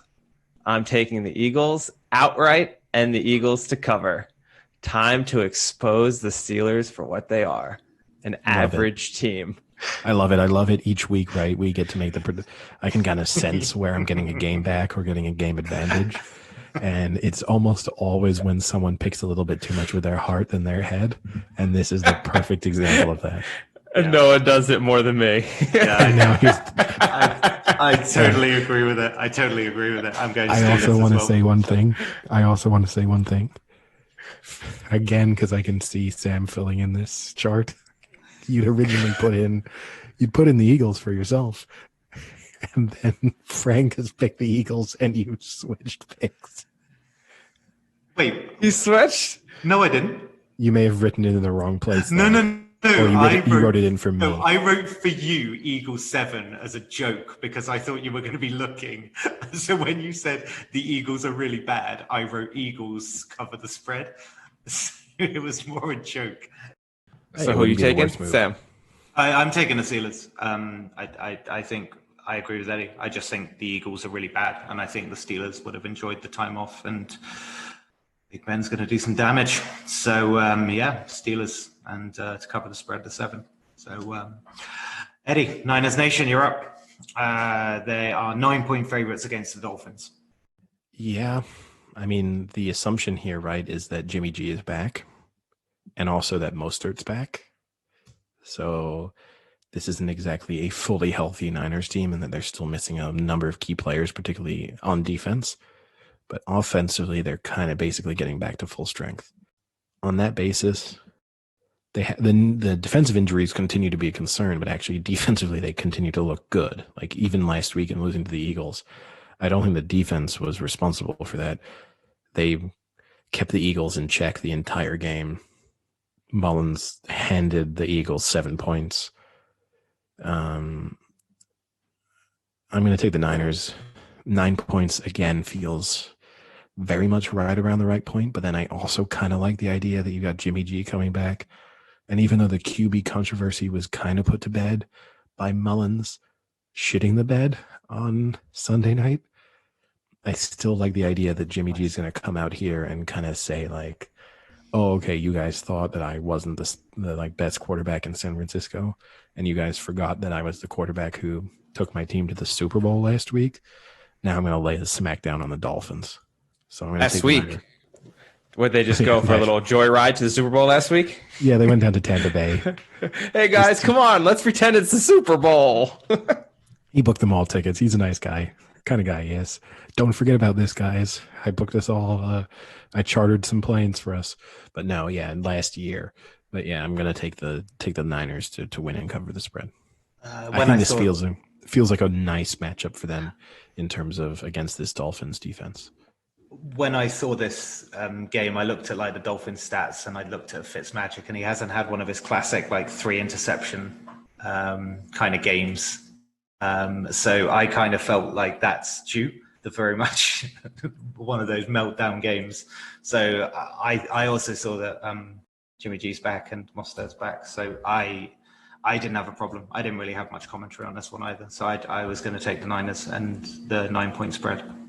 Yeah, the cavalry is arriving, as Eddie pointed out. So they're getting their team back, I guess, right? So I think it's a very safe bet to pick the Niners to win. But the Dolphins like to keep it close. And I can't keep going against Fitzmagic. I think we're going to see a little Fitzmagic late in the game. Keep it close. Is it 8? Is that what you told me? 9. Oh, 9. Even better. I'm getting an extra point. I'll take the Dolphins to cover. Okay. 9's a lot. I mean, 9's a lot for a team that just lost to the Eagles. I mean, we're also forgetting here, right? There's a real subplot here. This is the Harvard battle. Garoppolo went to Harvard? No, Kyle Juszczyk, the fullback for the Niners. God. Hey, I'm just saying, he plays a pretty big part in the Niners offense. And I remember going into the Super Bowl this year.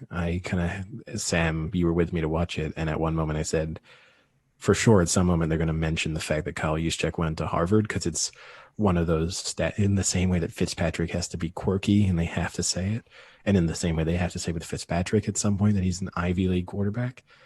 Kyle Juszczyk, at a certain moment, they have to say, like, Kyle Juszczyk, Harvard grad, like poli-sci, Harvard. Why do they do this? Why is this a thing? Like, you don't really get it in the Premier League. It's not like, oh, John Terry. In fairness, right? Famous womanizer.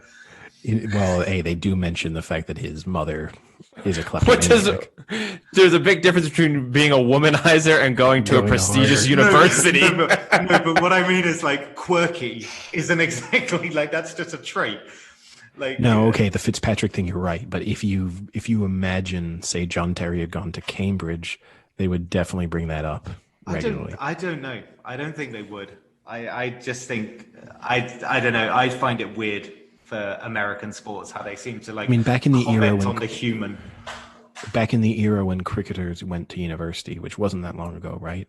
Like Nasser Hussain, Mike Atherton, all of them, they all went to university. Most of them went to Oxford or Cambridge because they're the 2 best universities to go to, at least at the time, for cricketing purposes. So that's where a lot of them went. That still kind of gets brought up.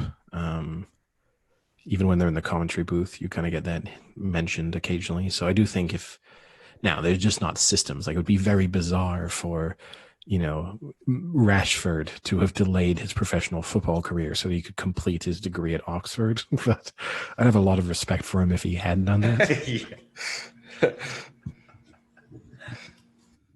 All right. He was like, I'm going to take this year off because I want to do my master's, and we'll see if I can fit in the, see Just if I can ruin fit, his career. if I can fit the Euros in, because I'll handed my dissertation in by then. It'll be like Vass with the I gave up modeling, like I gave up basketball and modeling. Like, but I gave up football to do studies. No, you can see a lot of footballers saying that though. Like, yeah, I gave up being a doctor so I could be a soccer player. I don't think that's ever been said. Well, it's just as truthful as what Vasilis said. Maybe he was like a hand model or something, Vasilis. This isn't Zoolander. Is he David Duchovny? All right, next game. Broncos Pats. So it's obviously been moved. I didn't see a line. I think one of you, or I think it was one of you anyway, mentioned like 11 and a half was given. Do you want to work? Pick money line. That? Do you want to just pick money line? Okay. Let's just pick the money line, and then we can re-pick it with the spread on Monday, I guess. Yeah. Because even though the obviously Pats are depleted, I'm still going Pats money line. yeah, I'll I'm gonna keep go Pats to win. Yeah, I'll keep it short, Pats. But before picking the spread, I would like to see the extent of how many of their defensive players potentially end up missing this game. Because already, if Gilmore is going to be out, and assuming Cam Newton is out, if there are other players missing in their secondary or something, I'm going to feel a little bit less comfortable about taking them to cover a large spread. But yeah, Pats to win. So, next game, arguably game of the week, in my opinion, would be the Colts at the Browns. I think this is one of the examples in the NFL this season of a team that is really good defensively, and that's what their signature point is with the Colts. So it's kind of one of those immovable objects in the Colts, be the unstoppable force of the Browns after their Cowboys demolition. So what do you guys think? So the Colts are 1.5 favorites, and that surprised me because I'm pretty sure that swung. I think when I saw it nearer the start of the week, the Browns were 1-point favorites. Don't think so.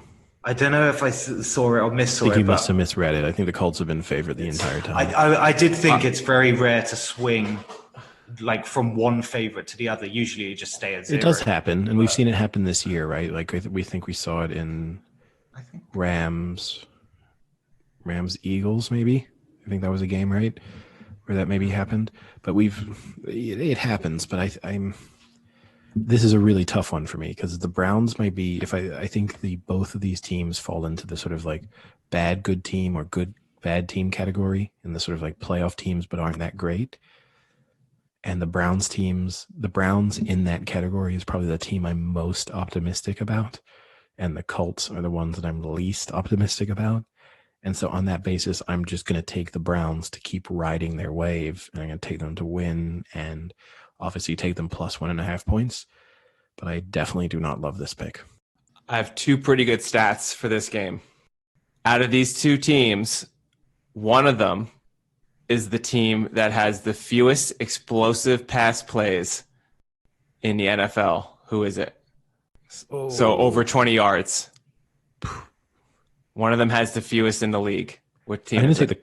I feel like I've seen at least 4 or 5 Browns plays over 20 yards. Not all from Mayfield, right? Because one was last week of Landry to OBJ. Still a pass. On that basis, I'm going to take the Colts. No team has fewer explosive pass plays than the Cleveland Browns in the NFL. How many do they have? I don't know. What a stat. So wait. So let me get. So you saw this stat and thought, I'm not going to dig any further. I have enough. Yeah, that's sold. I am sold on that stat alone. It's so deceiving though, because you think they're still this high flying offense, but they're really riding Bradley Chubb for a lot of their success so far. You know, they're putting up 39 points. in the last 3 games, which is pretty Chubb good. is out, right? Chubb is Yeah. out, yeah. I don't but think you that do have matters Kareem for them. Hunt as a backup. You have Kareem Hunt, and then also their third string running back who came in last week and Ernest- also looked frightening. Ernest Johnson, wasn't it? Or Yeah. something? However give you say one his more. first name, but yeah. All right. Baker Mayfield's record against winning teams, 2-11. Not very convincing. And with that, I will take the Colts. Eddie, get me the Phillip Rivers IV because I want it this week. I want Phillip Rivers in my blood. I'm actually thinking that Phil Rivers is going to have a good passing game this time round. He would have seen the Browns let up 500 yards for Dak last week, and he will be out for that. He will be loving the pass. But the thing is, going to be fired up. I just think the Colts defensively look really, really good. I mean, they only let up 2 yards a carry against the Bears. I know it's the Bears, but that's still impressive to keep it that low. They only let up 4 a carry on average this season. They only let on the pass defense about 159 yards, I think I saw as a stat. Nah, I'm all for the Colts on this one. I'm liking what I'm seeing, and Rivers is going to be throwing angel passes. So many explosive passes. It's going to be fantastic. Oh, he's going Sam Allardyce? Okay, yeah, he's going to loft them in the air. These are going to be Hail Marys from minute 1. I'll give you a prop bet. This is me making it up, right? Okay. Prop bet in this game. Over under total number of touchdowns in this game, or Phillip Rivers' children. As in, not how many children he'll have during this game. I thought you meant as he's throwing children. But he has 9 children. So 9.5 touchdowns. Let's say 8.5 touchdowns. Under. 8.5 touchdowns. You're going over under. You're going under 8.5 touchdowns. Under. Yeah, I'm going under as well. Interesting. Rivers isn't going to charge down the field, and I just think the Colts will have a lot of the ball and they'll slow it down as well. So, yeah, I'm going under. Are you going over his children, Eddie? The over-under for the game, Eddie, is 47. So, yeah. So that means your over-under is at least 63.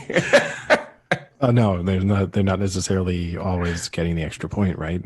This is the modern day NFL, so 9 touchdowns, 3 missed extra points.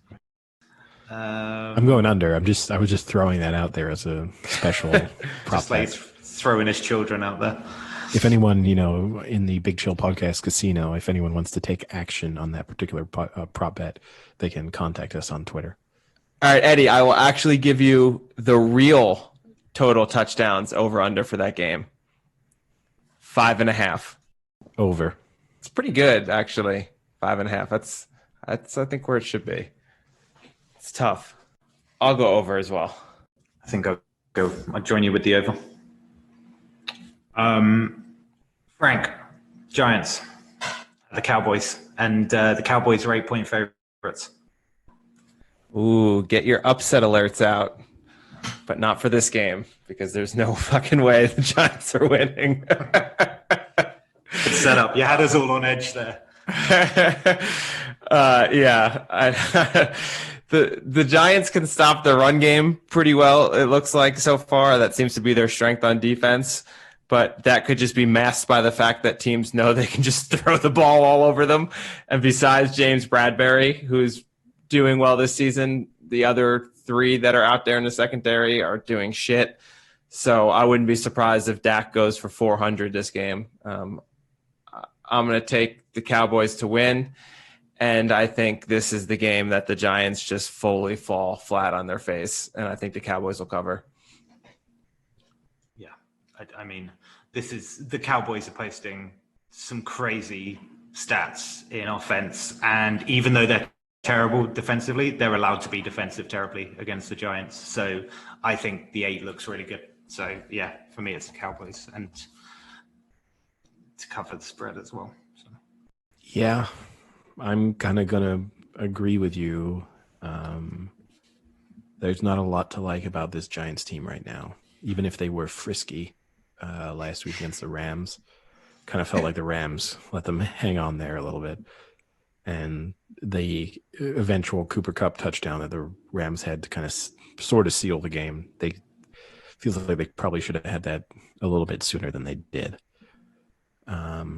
I think this falls into the category of a must-win game for the Cowboys, even though it's week 5, and even though they're only half a game off the lead for the. It's a must-win for the Giants too. Yeah, it's a must-win for everyone. I mean, probably with the state of that division means that every game is going to be must-win for all 4 of the all 4 teams in that division for about the next 6 weeks. Yeah, you could say every game is a playoff game because if you win it, you might win. Yeah. 2 wins might win you that division. And when you imagine we're all projecting, right, that the Eagles will, well, with the exception of Frank, interestingly enough, we're all projecting that the Eagles will lose. This is a way for the Cowboys to retake control of the division. Well, that's depressing. Yeah. I think this feels like even if the Cowboys, the one thing you can guarantee with the Cowboys is they score points. They're going to score 30 points. And I see nothing about this Giants team, even against a terrible Eagles defense, to make me think that they are going to be able to score 30. So it's impossible to pick them to win. And then at the same time, the 8 points probably seems fair because the Cowboys, okay, they're giving up about 40 points a game, but they're scoring 40 points a game. So by that same logic, I'd expect them to cover the spread. Vikings at the Seahawks, and the Seahawks are 7-point favorites.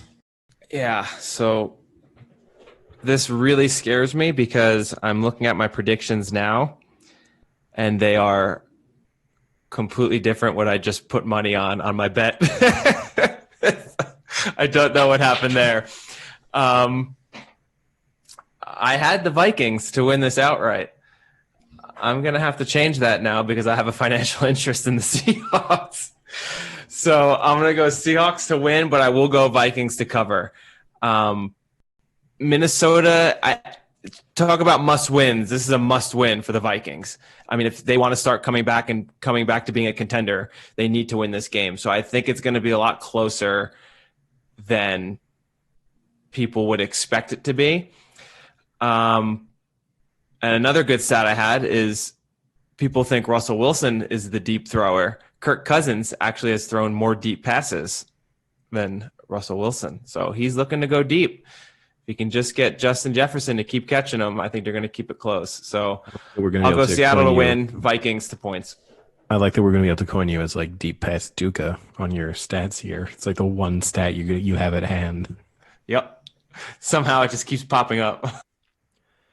Well, guys, I know I said that the Cousins IV bag was empty after last week, after a historic win for the Vikings and 2 weeks in a row covering the spread, and just replenished my body with all of the nutrients it needs to survive. But I am going to squeeze the final drops. In one arm, I'm going to have the fresh IV from Matt Ryan, but in the final arm, I've still got just a little bit of juice left out of Kirk Cousins. And so whilst he's not going to win this game, he is going to cover the spread. So I'm going to take Seahawks to win, but Vikings +7. I'm still captivated by what you were saying. It's almost thrown me off. But nope, I disagree. In Russell we trust, and I was stung last week by going against the Seahawks. How did you not just do in Russ we trust there? I don't know. I can't be asked. It's late. Why didn't you just let Russ cook? That's all you got to do. Doing exactly that. So I'm taking the Seahawks, but I'm going with the spread, and I think they'll cover it. So last but not least, Chargers at the Saints, and the Saints are 8-point favorites. I'm going to kick things off. I'm going to go with the Saints to win, but I've got this soft spot. And Eddie, you were talking earlier about using your heart over your head, and that's where you can see people picking things up. I always have this thing with my picks that I like to think that the Chargers are a pretty decent team and they can cover the spreads when they do, and then they go and do what they did against the Panthers, which annoys me. But I just think the Saints feel a little inconsistent for me, and I just think 8 is a little bit too high for me. So I'm going to say that the Saints win, but the Chargers cover the spread. So Justin Herbert is officially the starter Yeah. for the Los Angeles Chargers. That was announced today. While I am all over the Justin Herbert train, I'm going to go with the Saints, and I'm going to go with the Saints to cover. And this is, for me, this is the Saints are back game. And either we're going to see that, and that's going to be true. The Saints are going to be back, and they're going to win in a good fashion here, or they're not, and I am officially done with the Saints for this year. So I think this is the game that they need to start proving that they are the team that can go to the Super Bowl, go to the NFC Championship, and beat up on teams that should be beat up on, like the Chargers. Yeah, I'm going to join you in a sense, the same logic. This is the litmus test of how real the Saints, because there's no reason for them to be losing this game if they are the Saints that we expected them to be. So I'm going to take the Saints to win, and I'm just going to give them one more chance to cover a halfway decent spread. So I'm going to take them to cover the 8 points. And there we have it. Any star picks there that you want to give our listeners? You can take Dak Prescott over 400 yards passing. I would take it.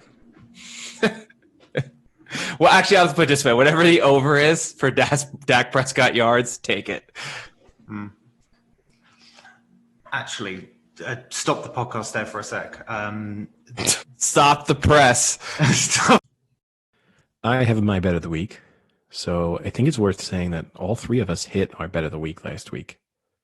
So no matter which one you followed, you were a winner, including in my instance where I encourage people to do the early game threefold and then, or 3-team parlay for the Americans, and then to roll over all of those winnings into the late game threefold / 3-game parlay. Both of those won.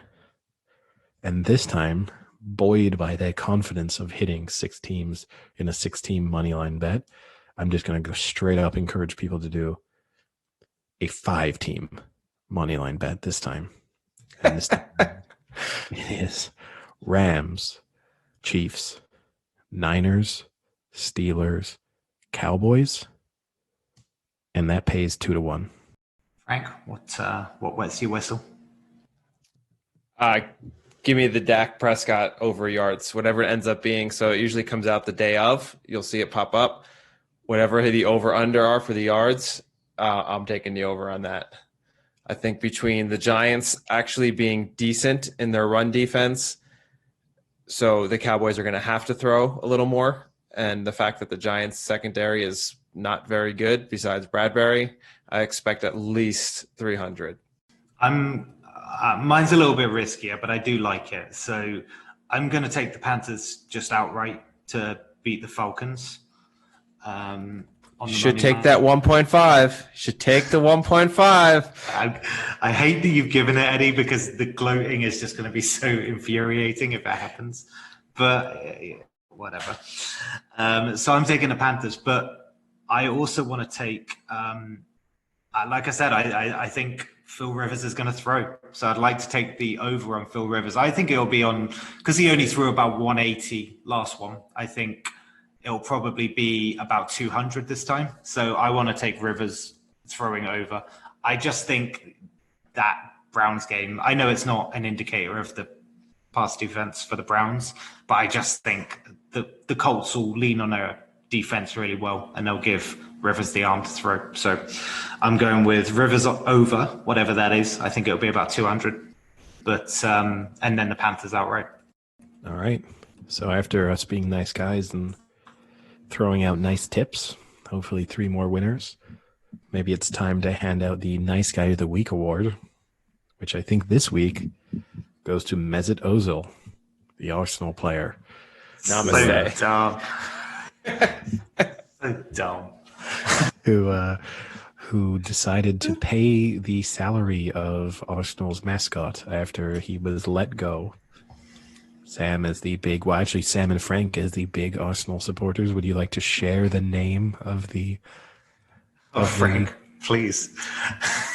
Gunnersaurus Rex. What a name. Now, could we say that maybe he is the first victim of the Duca curse? I've taken out the mascot by having my Arsenal shoes. Yeah, exactly. Well, let's not get carried away. I think there was about 30 to 40 other people that were made redundant on the same day that Arsenal announced a £45 million signing. No one cares about the rest of them because they don't dress up like a dinosaur. And wag their tail around really emphatically as they walk. Now, here's the thing is, when Mesut Ozil's paying his salary, does that mean he's still doing the job now? Is he still going to turn up to Arsenal matches? Or is he just paying his salary and he's been made redundant? Mesut Ozil's paying him and he can go and just do another job. So essentially, Ozil is kind of like Ozil's furlough scheme at the moment. Is that he's just paying him his wages, but he's going to do something like relax at home and I don't know, wash his dinosaur suit. No way, absolutely not. You think he's got to? You put that damn suit on and you get out there. He was born to be Gunnosaurus Rex. He lives for it. This guy is so pumped that he gets to continue to be Gunnosaurus Rex. He is wagging his tail so hard out there. Here's the problem, though. This is the problem I have, right? Is that Ozil has just been left out of Arsenal's Europa League squad. And the rumor is today that him and his agent have been put into discussions about ending the contract before January. So Gunnosaurus might come back to the job, be all happy because he's back at Arsenal. Ozil then leaves the club like 3 weeks later and they've got to make him redundant again. Well, this is the Duca curse. Traumatizing a dinosaur's family. At that point, the only thing he can do is he then has to continue to pay him, but change the name to Ozilosaurus Rex, and he just becomes Mesut Ozil's personal mascot. And everywhere you see Mesut Ozil walking, like he gets out of the bus with his suit on for a match, and here comes the dinosaur behind him, like wagging his tail, just like cheering just for Mesut Ozil. But also, like, just imagine they're at home and like him and his wife are trying to watch a movie, and you've just got this massive dinosaur just dancing next to you, just like, can we watch the film, please? Yeah. Ozilosaurus Rex here to cheer your day up. Namaste. Yeah, peace and love with you. I love the image of just a personal mascot in a dinosaur costume that follows him around no matter where he goes. I mean, I have to say, whilst I think what Ozil's done is nice, I hope that similar efforts are extended to other Arsenal members of staff who are being furloughed or made redundant, just because of the fact that just because this guy wears a mascot suit doesn't mean he should get special treatment, because in many ways he should have seen his career as a sort of real blessing in the fact that someone was paying him to do that in the first place. That can't be a fun job though. I don't know. It was so weird. You gotta be so sweaty. Is it 27 years the guy had been there? Oh, that's even sadder.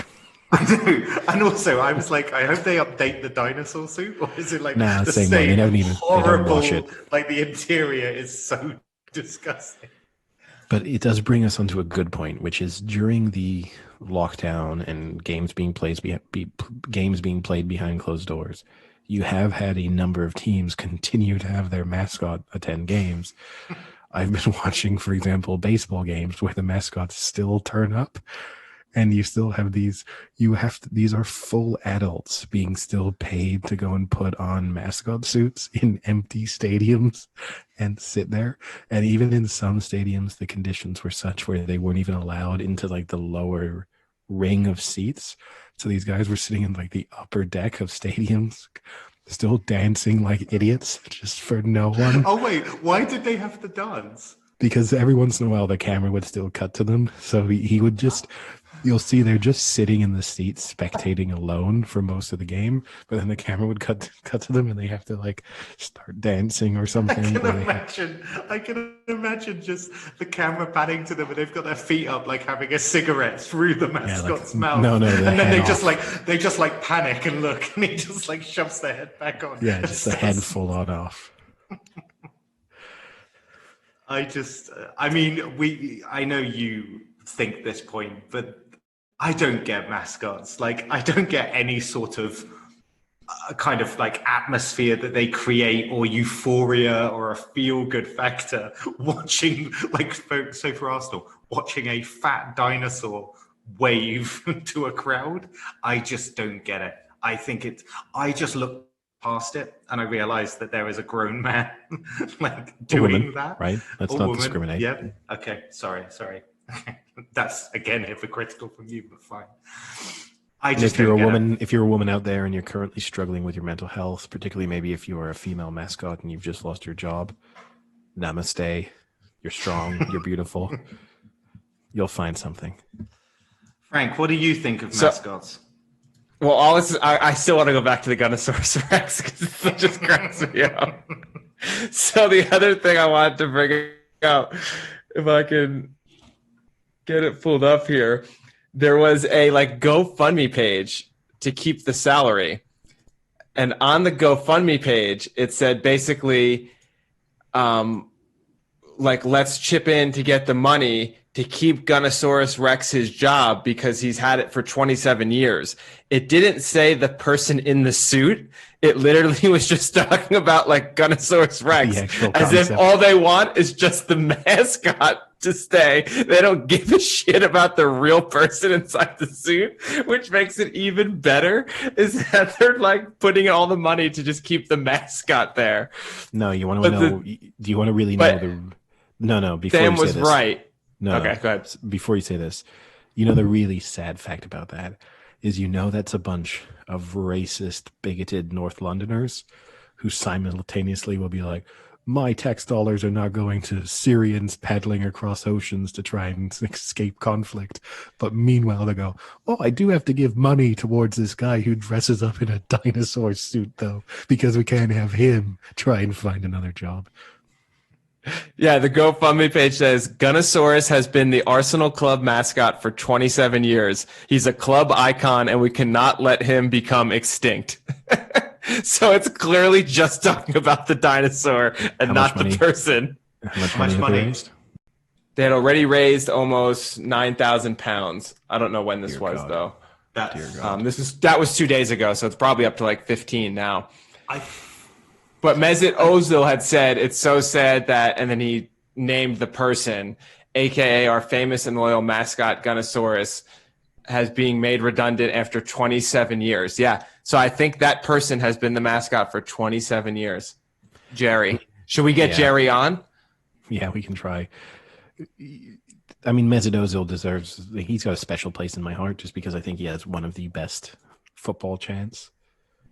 Admittedly, usually from opposition teams, but the football chants about Mesut Ozil, his eyes are offside, I think is one of the best chants. To me personally, the three that hold just a special place is the Mesut Ozil, his eyes are offside, the Chimbonda wears bananas on his feet. I have taken so long to get that song out of my head, and now you've brought it up. Which admittedly was affectionate and Chimbonda enjoyed, even if it was extremely racist. And then the third one was the Van Persie when the girl says no, molest her, which I think again is just incredible. For context, Frank, you only know Robin Van Persie towards the latter end of his career, but early on in his Arsenal career, he was accused of raping a girl, which was the moment at which the Van Persie, when the girl says no, molest her chant came about. And it was hard to beat. That's pretty good. But overall, mascots, they're a strange group of things. Here's a question. Here's a question for you. What's sadder, the mascot or the fake fan cam interaction thing? When they do the setup of the kiss cam point cuts to the boyfriend and he doesn't kiss her and then she kisses the other guy and it's all fake, it's all been paid for. Wait, those are fake? I don't know if you're being Day ruined. What is sadder? Are they all fake? Almost all of them are fake, yeah. Wait, that's sadder. That's more sadder because you actually see the Frank, human. are you being genuine right now? Yeah. I didn't think they were all fake. There had to be a real one in there once or twice. I'm sure the first one was real, and then they thought they'd hit gold, and they've drained that well dry. That is sadder, because at least a guy in a dinosaur suit doesn't technically have to be seen as the dinosaur. Like, he could go off secretly, get changed, no one would know what happened. It's not like he comes out and he has a tail, and everyone's like, "Oh, you're Gunnosaurus because you're deformed." So, well, maybe he is deformed. maybe that's why he's in the suit. He's only felt comfortable in that suit.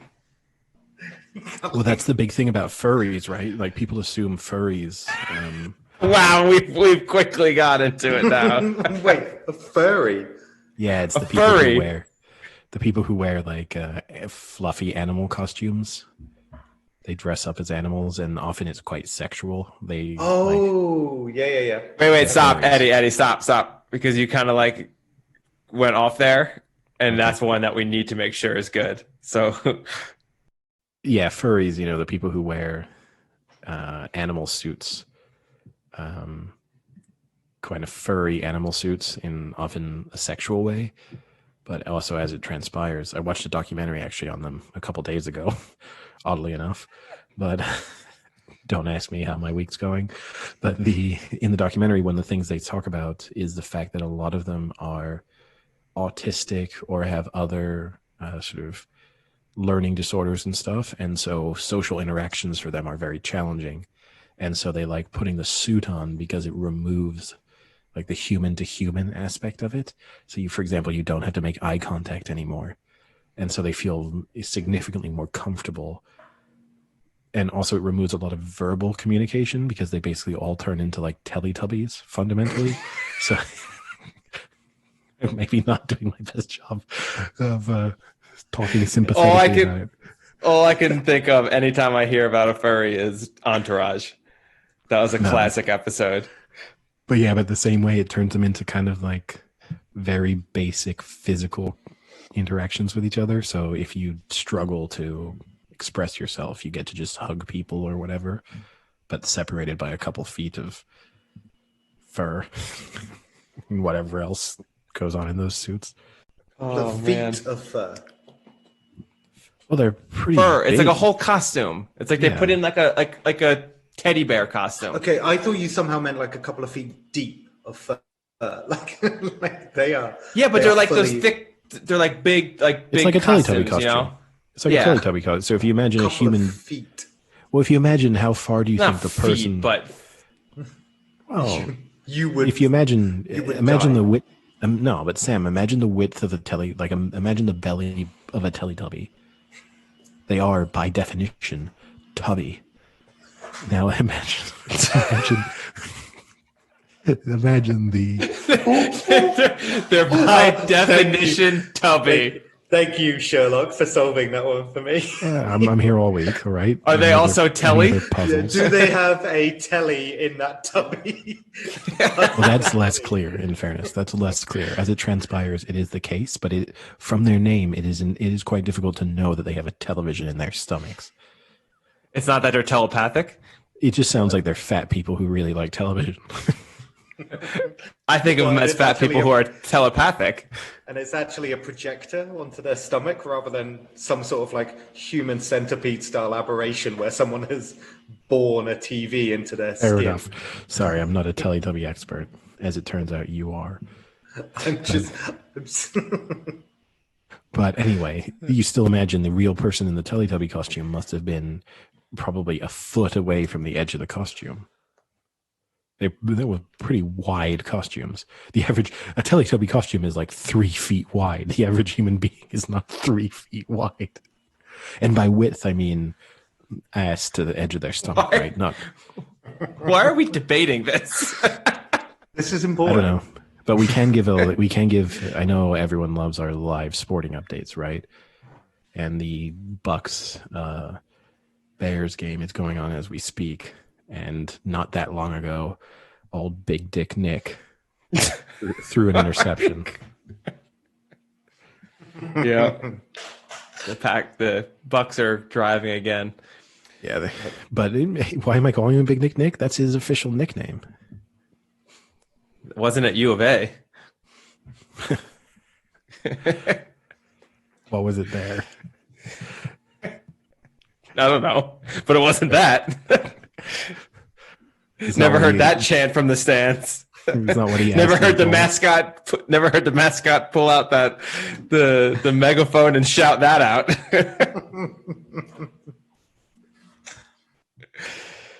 All right. Well, I think it's time to go watch some mediocre Thursday night football. Namaste to all our listeners. What could be better? Yeah. Yep. Namaste. I hope you all have a healthy week. That your mental state prospers over the course of the next couple of days. That you have a restful weekend. That you take all the time that you need for yourself to become a better person day by day. That you don't let the struggles and the weight of the world get you down. It's a good word that always comes up with those types of people. Cherishing each other. Sam, Eddie, I cherish you guys. I feel blessed to have the opportunity to speak to you a couple of times a week. Oh, yeah. I value this partnership that we have. All right. Well, talk to you boys later. Namaste. Namaste.